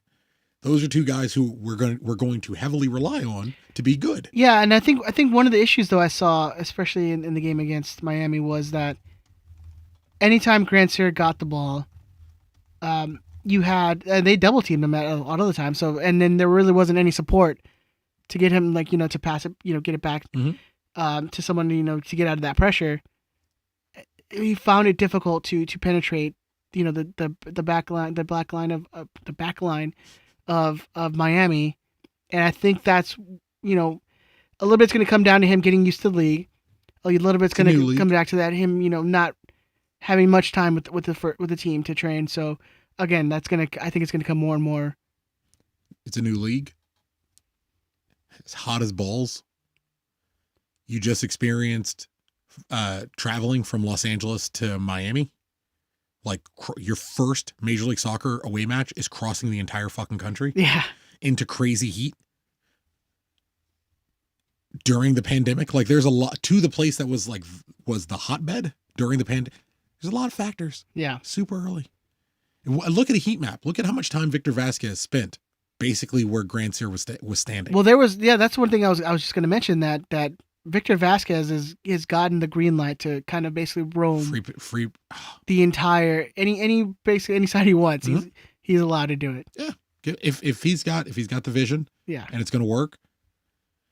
I don't know if there's a fitness level with him where there's a cap we got to be concerned about. Mm-hmm. And I'm sure at his age and the fact that he hasn't played a ton, it's going to take some time to get up to fitness. It'll take him a little bit of time to get back to the regular week to week, match experience.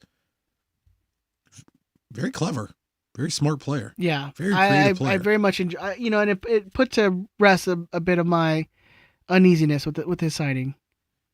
5 substitutions makes starting him a hell of a lot easier. Well, that's what Greg mentioned it in the town hall meeting. Is like, because someone asked the question of do you like the 5 substitution rules and would you like to see it go back to the?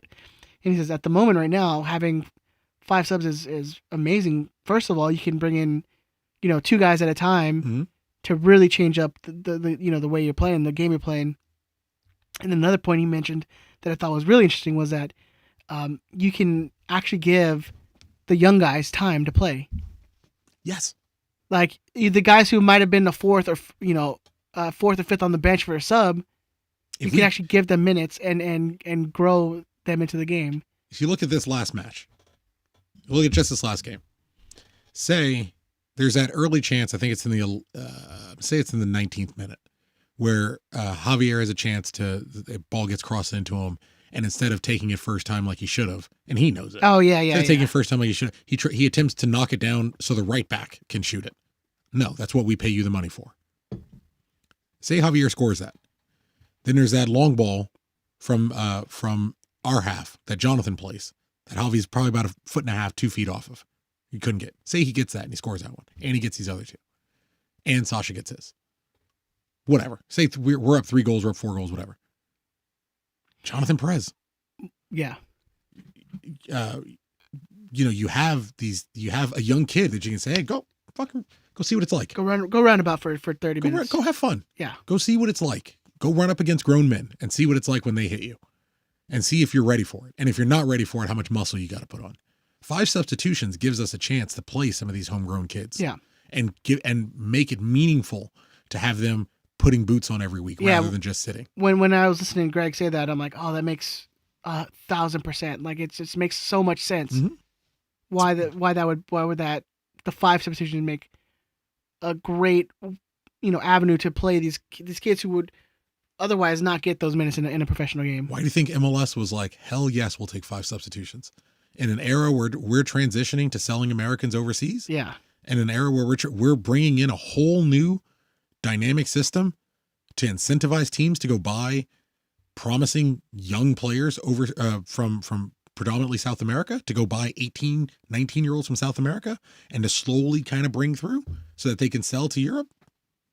Fuck yes, we'll take 10 subs if you'll give it to us. Yeah. But yeah, I enjoyed that. And so the question I'm asking is, Julian's going to come back. Do you insert him right into the lineup? How does that change the dynamic of the team? Nothing. Watch the way O'Neal Fisher played. He goes exactly where you would expect Julian to go. He crosses exactly the way you'd expect. If anything, he's a little over attacking compared to what Julian is. Definitely loves to get involved, but no, you pick O'Neal Fisher right up, drop Julian right in, and plug and play. Keep the train going. Plug and play. Yeah. I mean, that's what kind of the thing that we've seen Greg do this offseason was, making sure that the guys knew exactly what he expects them to play and how he wants them to play. Yeah. It's I liked everything I saw from O'Neal Fisher. Did a great job. Good representation of himself. Can play right back and left back. 29. So if Julian ends up leaving, he can still hang out for a couple more years before we have to worry about replacing him. Yeah. Or he can only play for 3 or 4 years and you bring Mauricio Cuevas right through. Love it. Great move. All good. Yeah, I you know what, you make a good point that, the way Julian is going to come in and play is pretty similar to the way O'Neal Fisher plays, and hopefully Araujo is up to speed and can get in those crosses that I know he's worked on. One of those criticisms that we had of him is that just those crosses that he would make are just not that great, but he developed and he got better at it. So his crosses aren't great, but when it's to Chicharito who's surrounded by 3 guys, it doesn't matter. Yeah. There's no level of accuracy where he's going to be able to score with 3 defenders around him. Now, if Ethan's on and Julian's on, and say Julian crosses a little long and Ethan can run his ass off into the corner and pull 2 defenders with him, now Javier is making a defender make a decision. Or maybe Grant Sear gets that ball. And Ethan gets to open up a little more room. Right. Pull a defender. Open up a little more room for Javier. I mean, man. It's all pieces of the puzzle, man. It's all small pieces of the puzzle. How are you excited? You excited, man? I gotta see. I don't know. I'm still cautious. Yeah. I'm hopeful, but I'm still cautious. I'm concerned that's a smart move. I'm concerned. Well, I mean, look, it's again, I like him a lot, but I'm still concerned about it's still Ethan. I'm a Newcastle United fan. Shola Amiobi scored every now and again, but you didn't want to start games with him. You know what I mean? Like I'm glad if Ethan didn't make a direct contribution, people would immediately be screaming, "I can't believe we're still only why are we still playing that guy?" on Ethan Zubak to I would love to see some. This is the year of the redemption, though, man. I don't think he needs. What does he need to redeem himself for? He's a forward 3 who was signed as a forward 2 who was asked to play forward 1. It ain't his fault. Pipo Gonzalez needs to redeem himself. Yeah. Ethan Zubak doesn't need. That's like asking Kai Koreniuk to redeem himself because he has to start because Yoni Gonzalez can't play or whatever. The academy kid doesn't redeem himself. The people who make crazy money redeem themselves. Chicharito redeems himself. That's Jonathan. If any fucking body needs to redeem himself.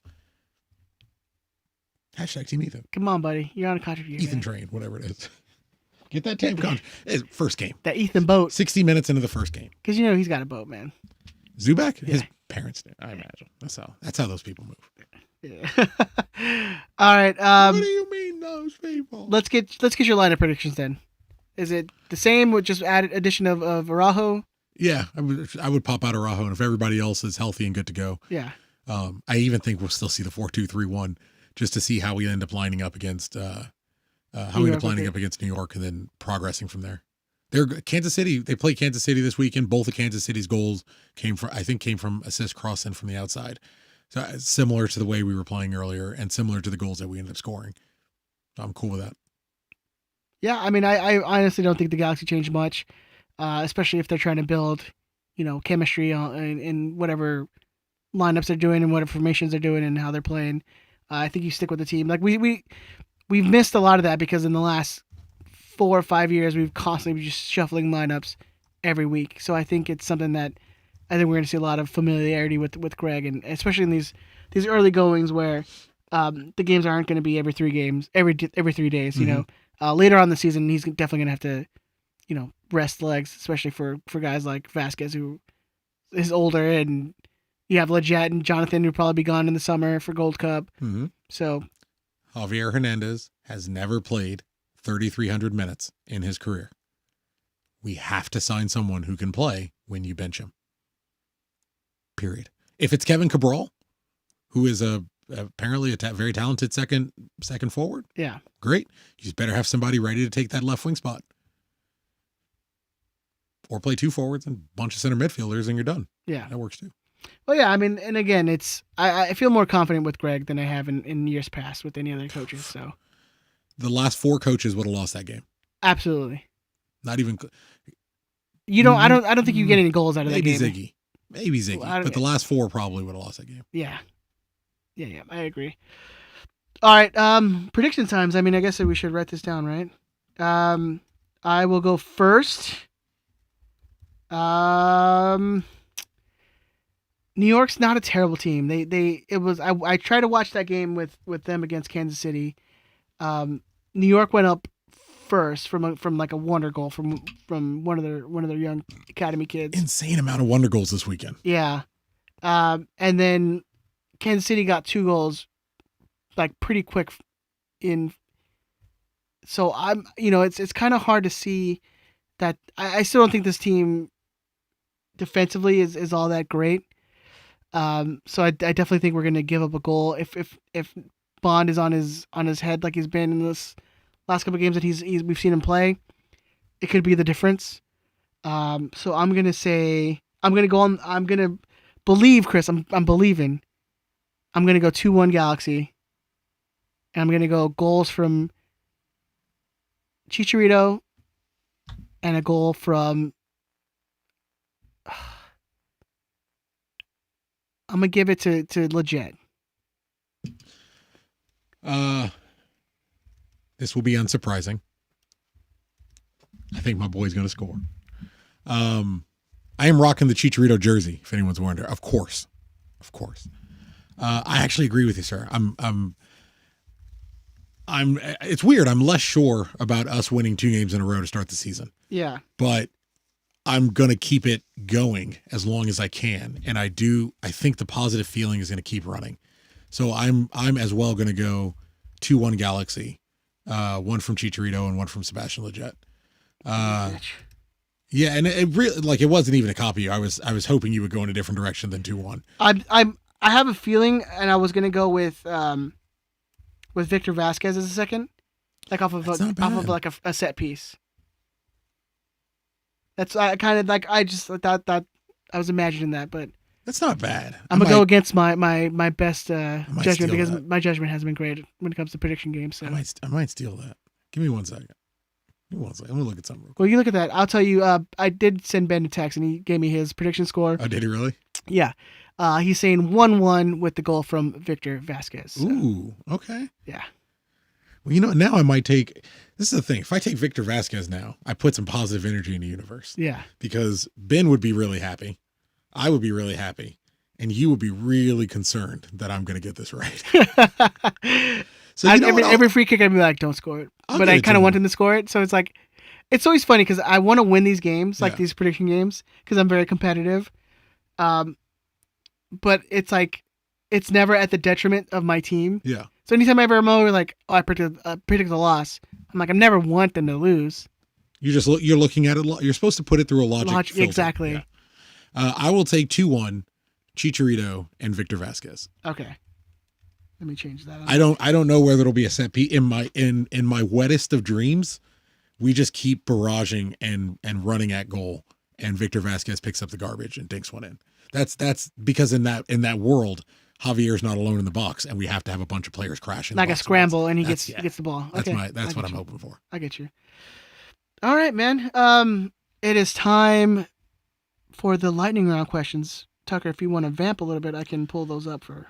Sure. Let me see if I had any like weird little extra things that I wanted to talk about. My daughter and I. Oh, go ahead. Shout out to all the traveling fans. I mean, great pictures. You guys are the MVPs. The pictures and videos of anyone who traveled, the pictures and videos I saw that you guys posted, genuinely made me more interested in going to Miami, enter Miami away, in a way, because I detest the state of Florida. But that looked fun. That looked fucking enjoyable. Yeah. That looked like a good time.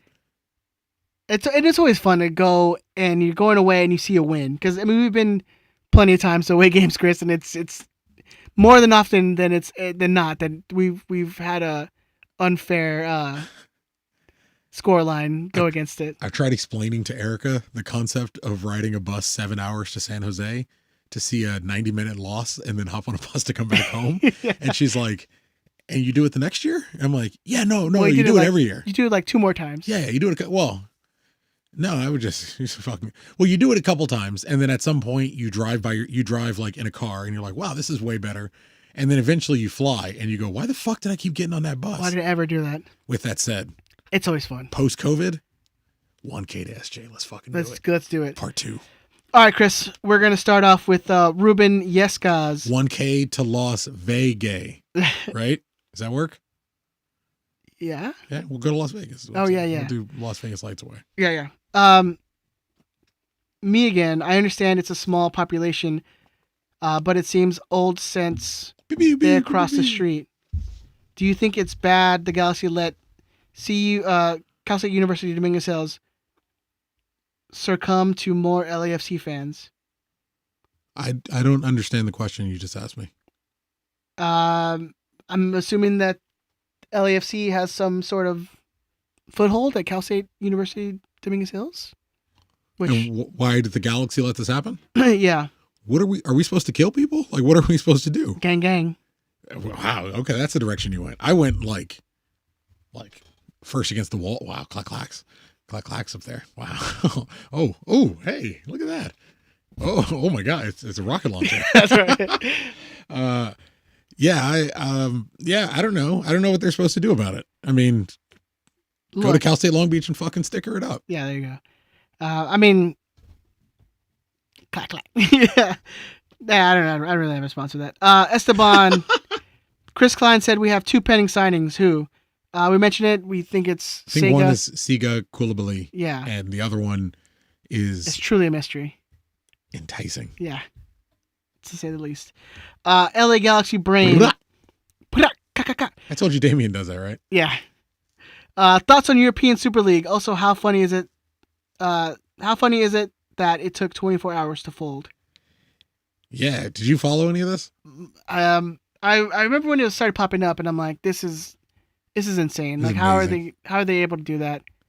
I tried to explain the concept of the European Super League to Erica, and to explain, like, to my wife, I tried to explain, like, there's a top 5 leagues, and she's like, yeah. I was like, so all the teams whose names you would recognize, all of them want to leave their domestic leagues and go form their own. Well, it wasn't even domestic leagues. They were just wanted to basically. Well, they were going to change the Champions League, and they were going to leave the Champions League and yeah, play in their own league, which would have led to them getting booted out of their rumored to getting booted out of their domestic league and not being able to play in the World Cup. I don't know. I love Major League Soccer, so I get it. But if you are a MLS fan, you understand from 10 years ago, and you've been a fan for more than 10 years. You get it. You get, and you understand the craziness that football can have sometimes. Oh yeah, and I definitely understand. And you live in that chaos, and you appreciate the chaos. I appreciate cultures and communities who have lived with promotion and relegation their entire lives. They're used to the competitive nature and promotion and relegation, and the concept that any small team like Sunderland can inevitably, after decades and decades, get promoted to the Premier League, and after further centuries, make it into the Champions League, and then lose in a group stage game or something. Yeah, and I know it's not like MLS where they don't have, like, it's like, oh, we got to have everyone on a level playing field, blah blah blah. but they were talking about each founding club would get something like $500 million, basically. I think I read 340 million euros for joining. just for joining. How does that not? And they're going to constantly buy up. But they're going back. They're all expecting to go back to their domestic leagues. 340 million euros richer than everyone else. Exactly. Like, but that's how it's strong. But that's the idea for how it's strong for everyone else in the country. Because Liverpool, Manchester United, Tottenham, Arsenal, Manchester City, Chelsea. Who am I missing? That's a 6. They're all going to get 340 million euros and come hoover up all the talent from every other team. And so you're all going to get paid out as we buy up any player that would ever allow you to compete with us anyway. Because and then next year we will receive an additional 340 million euros. But this is how we are going to save football in this given region. Yeah, I didn't understand that. I didn't understand how they kept explaining how this is going to save football. This is going to make the sport that's down. It's like, what? How is? Just because I know they're saying like Champions League doesn't have the greatest of viewership numbers. Well, they don't make the money from the Champions League they would like to. Yeah. And a part of it is like Champions League money in part going to UEFA overhead. But I think Messi makes $610,000 a week. Like, what do you mean football? This is how is any of this shit for the fans? Yeah. Like it's all broken. It's all broken. To answer your question about the European Super League, I don't give a shit. I really don't care. I like Major League Soccer, so the concept of a closed pyramid, I get it. I also get why people would be really upset about it. I don't give a shit. Ask my wife. I watch 30-year-old soccer games. I care in the fact that it's juicy drama. It's interesting in a sport that I love, and I talk about literally every week. So, in that sense, yeah, I love the chaos. It's amazing. I hate that the fans of these clubs are getting put through this, and it's all, or they were, but yeah, it's all bananas and shits. The clubs that they've celebrated and joined for generations. Seeing them almost like basically become these like super clubs that they didn't want. But the most important part of the European Super League. Did you see LAFC made a statement, Ed? Oh. Did you see LAFC's statement? I know what you're thinking. I know what you're thinking. They're discussing the European Super League. Why on earth would LAFC make a statement about the European Super League? And the team that they paid money for their capos to go and learn how to be a supporter. Oh, whose fans ran him out of town? Yes. So I guess they have some. Also declined going. Maybe that's why LAFC felt the need to make a statement. Yeah. Because they're so close to the fans who don't give a shit about them. LAFC actually posted, LAFC has tremendous respect and admiration for the history, culture, and fans of European football leagues. When our club, which is capitalized, was announced in 2014, we aspired to honor global football legacy by creating an inclusive community and platform for all voices, big and small.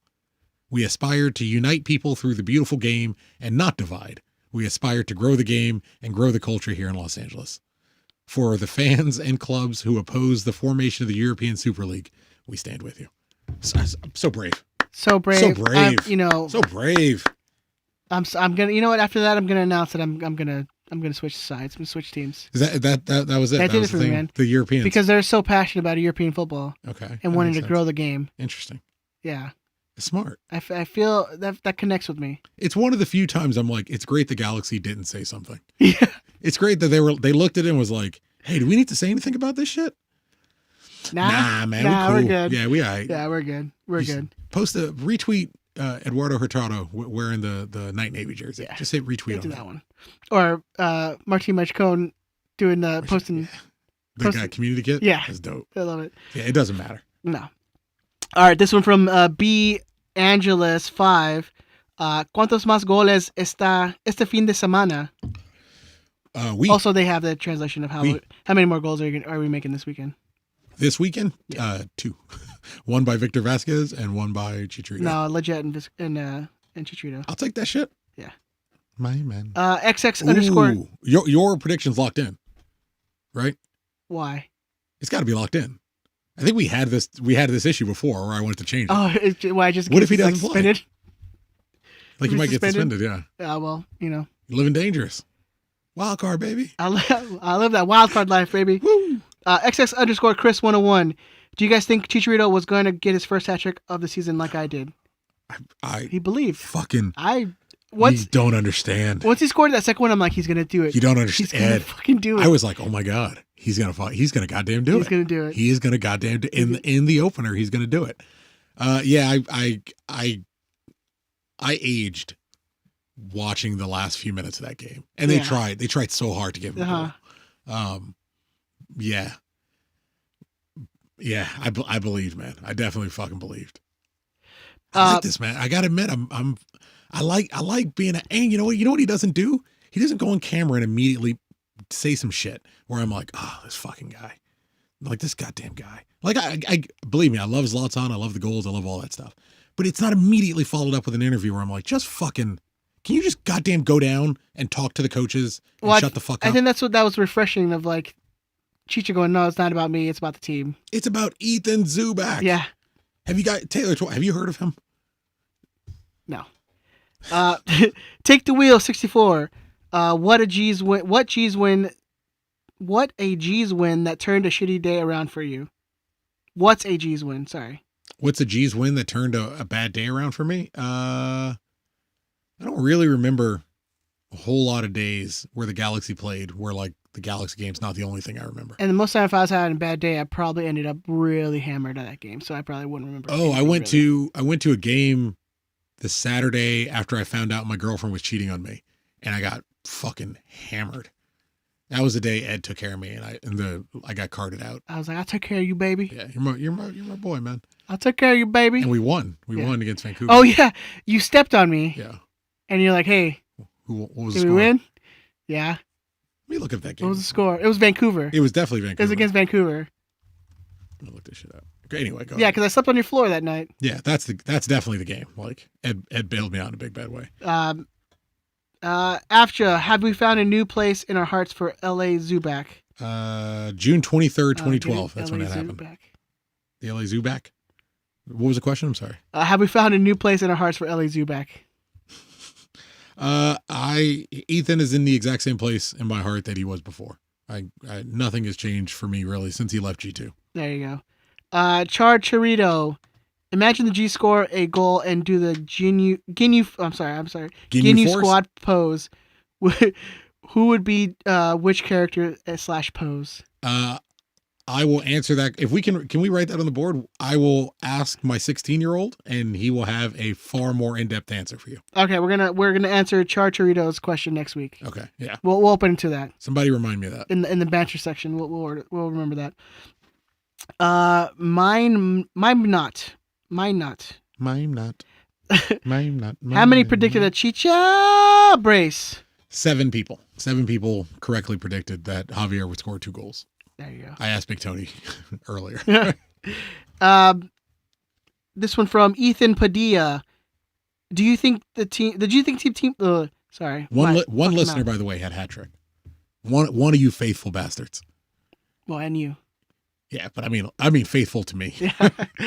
Ethan Padilla. Do you think the team have a space for Zubak and Williams, or just one of them? Oh, and Augie? Yeah.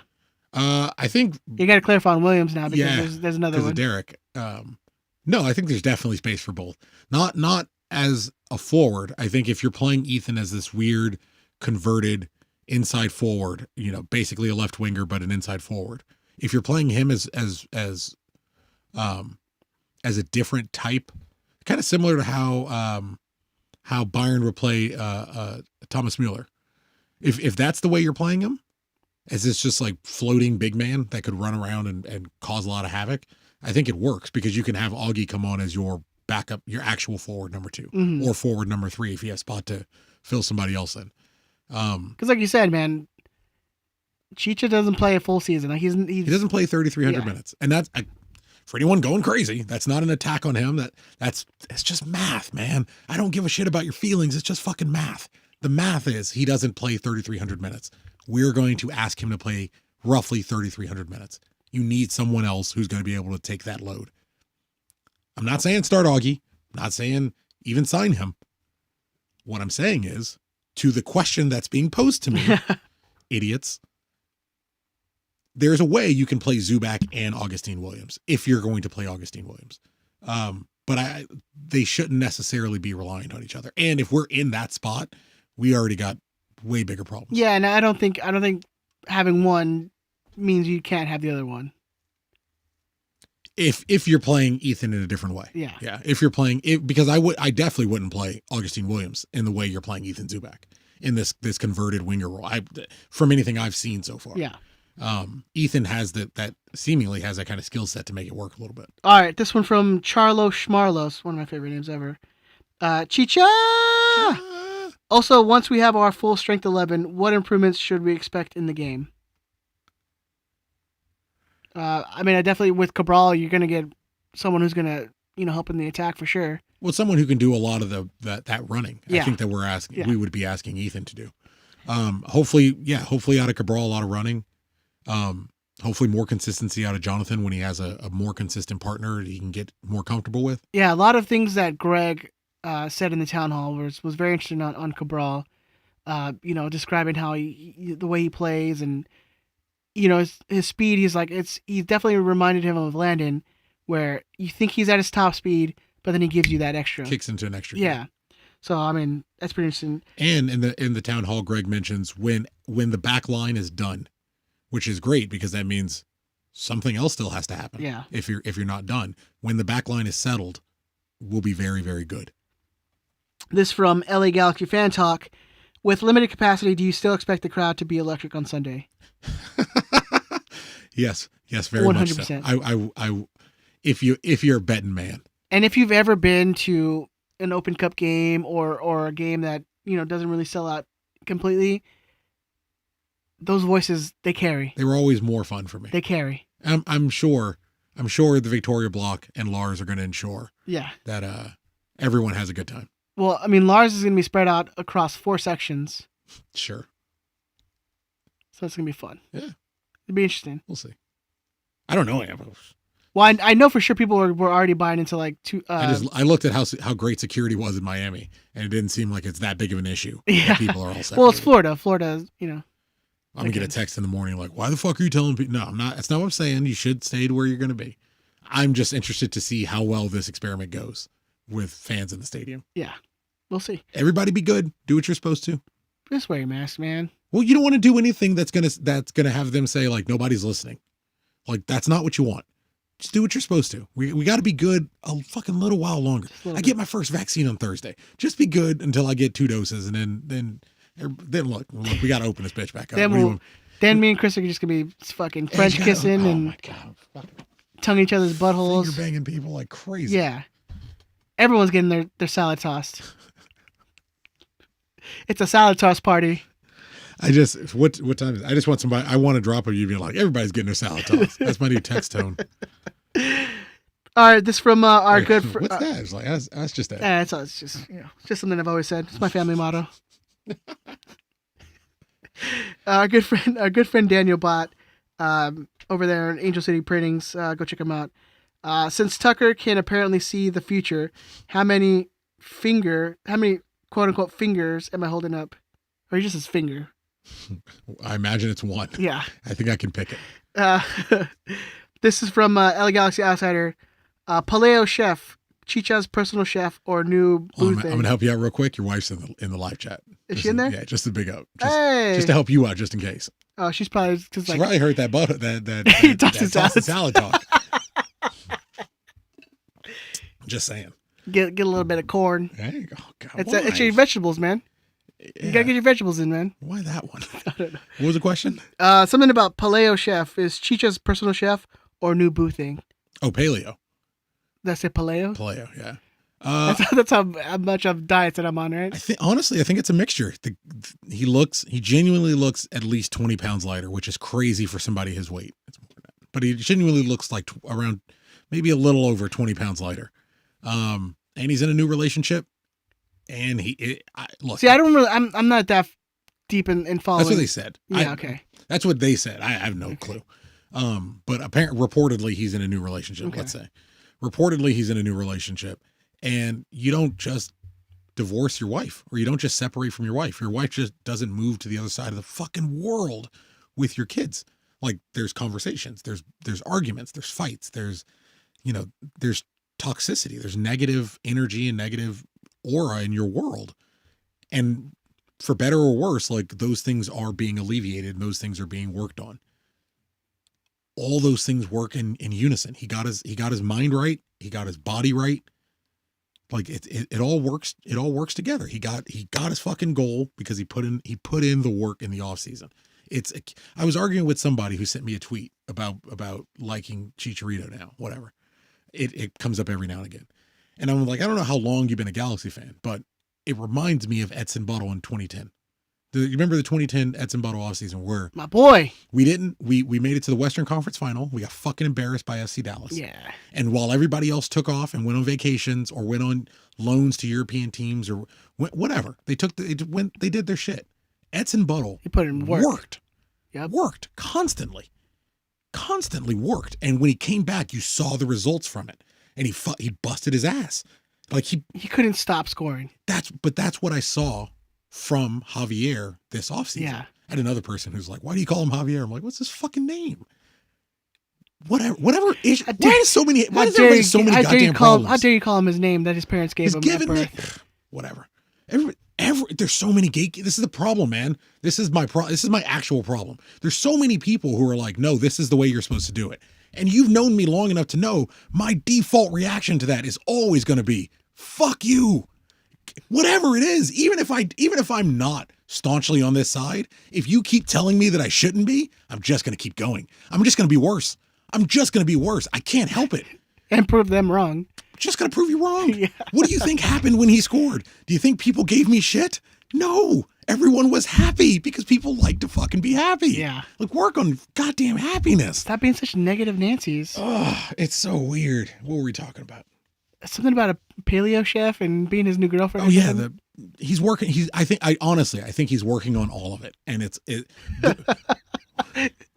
Max in the YouTube live comments saying, when Ed gets a statue in the Champions Plaza, the plaque will say, "Everyone's getting their salad tossed." I love it. There's George's picture. You goddamn know it. It's you next to the Beckham statue, and it's just with a salad bowl, yeah, mixing it up with a smile.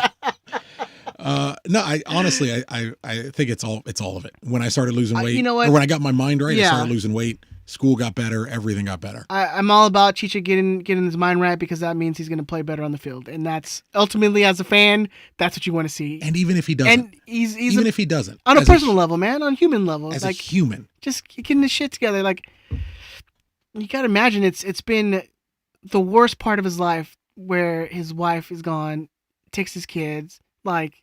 And people are mocking him for it. Yeah. Not even people for people are like, hey, bro, I think that's not even your kid. Like, that's they're not even mocking him for what he's doing as an like. Again, I've said it about Gio. I've said it about Gerrard. I'll say it about Chicharito. I'll say it about Zlatan. I don't give a fuck who they are.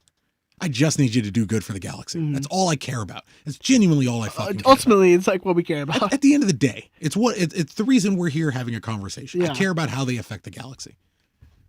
At some point, pause. As a human being, man, I'm just happy you're doing better. In whatever walk of life you're in, whatever battles you're going through, whatever's going on, I'm just happy you're doing better.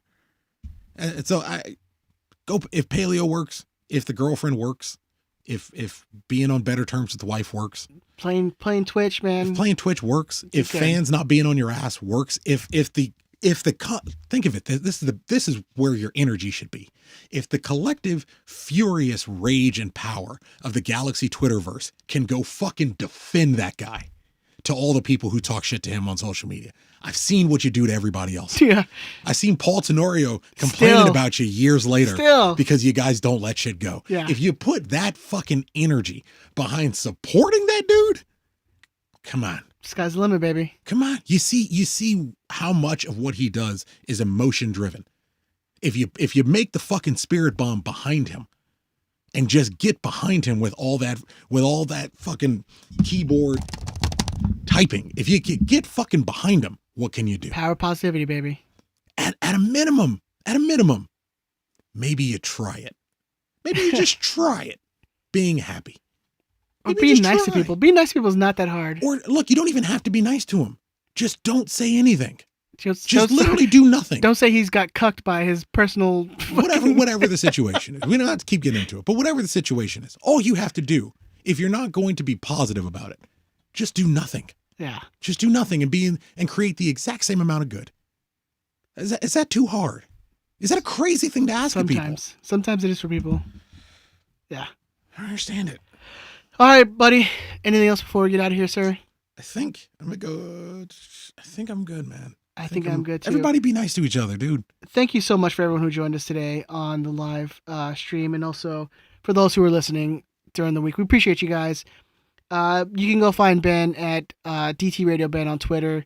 You can find us on YouTube, on Twitter, on Facebook, on Instagram. Just search Riot Squadcast. If you are watching the video, above me is a QR code. You can scan that and it'll take you right to our Patreon page, patreon.com/Riot Squadcast. We are doing a drive where we get to 40 subscribers. We're going to give away an authentic. Mm-hmm. I have it right here. I guess I'll pull it out. Authentic community kit.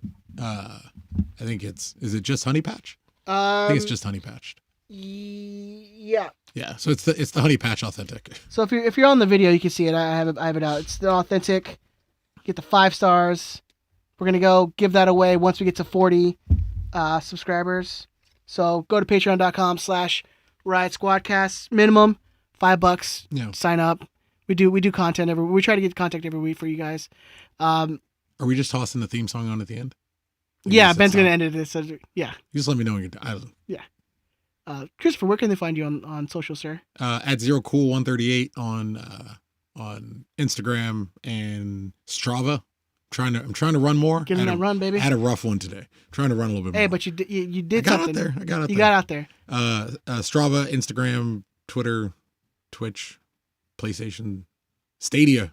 I'm on fucking Stadia. He's back on the Stadia. Can I say something real quick? Yeah, man, go. This is your show, baby. No, it's not. Tucker friends. No, it's not. 64th all time, tied with 11 people. I know stupid things nobody cares about. I fucking love producer Ben, man. Yeah. And you know what? You guys should go shoot that dude some goddamn love right now.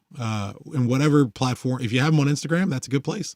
If you have him on Twitter, Old Man Ben 3. Yeah. Right? Or DT Radio Ben. Or DT Radio Ben. I think it's DT Radio Ben on Instagram as well. Ben, you're the fucking best, man. You genuinely are. You're one of the best people I've met in my life. And I'm glad that I got to meet you. And I'm glad that I know you. And I'm glad that I get to keep knowing you. And you're fucking phenomenal. And you're a good dude and you're a good man. And I have nothing but the utmost respect and love for you. And yeah, man, you're just the tits. Keep it up. I guarantee he's not going to listen to this episode. But yes. I imagine he will. I concur 100%. Big shout out to Ben. He does a lot of stuff on this podcast, even though we do give him a lot of shit for his on-air producer persona. It's all a character. But behind the scenes, the guy is hands down one of the best persons great father you'll ever meet in your life. Really good dude. Yeah. So just big shout out to Ben, man. We really appreciate it.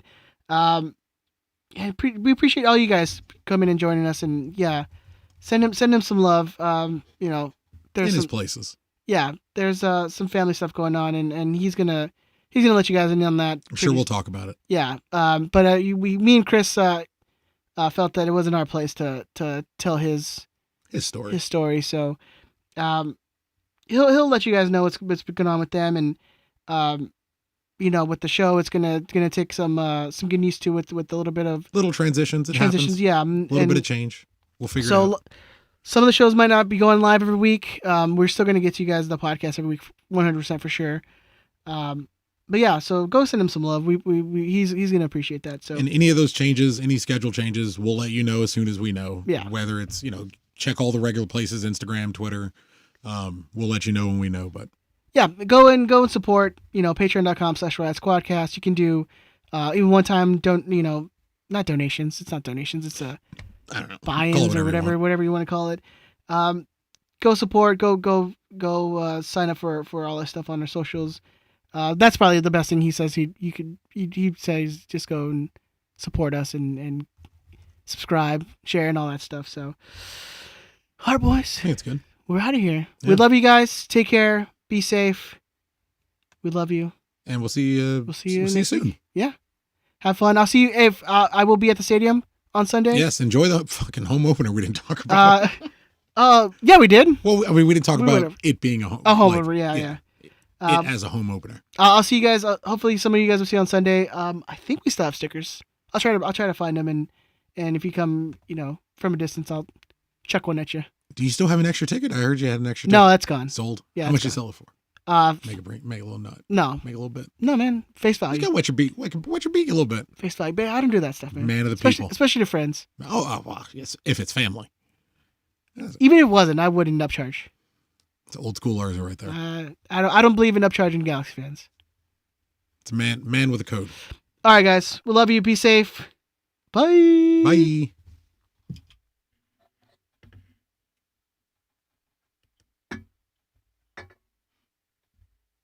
That's what it says. I know. I just can't see it from here.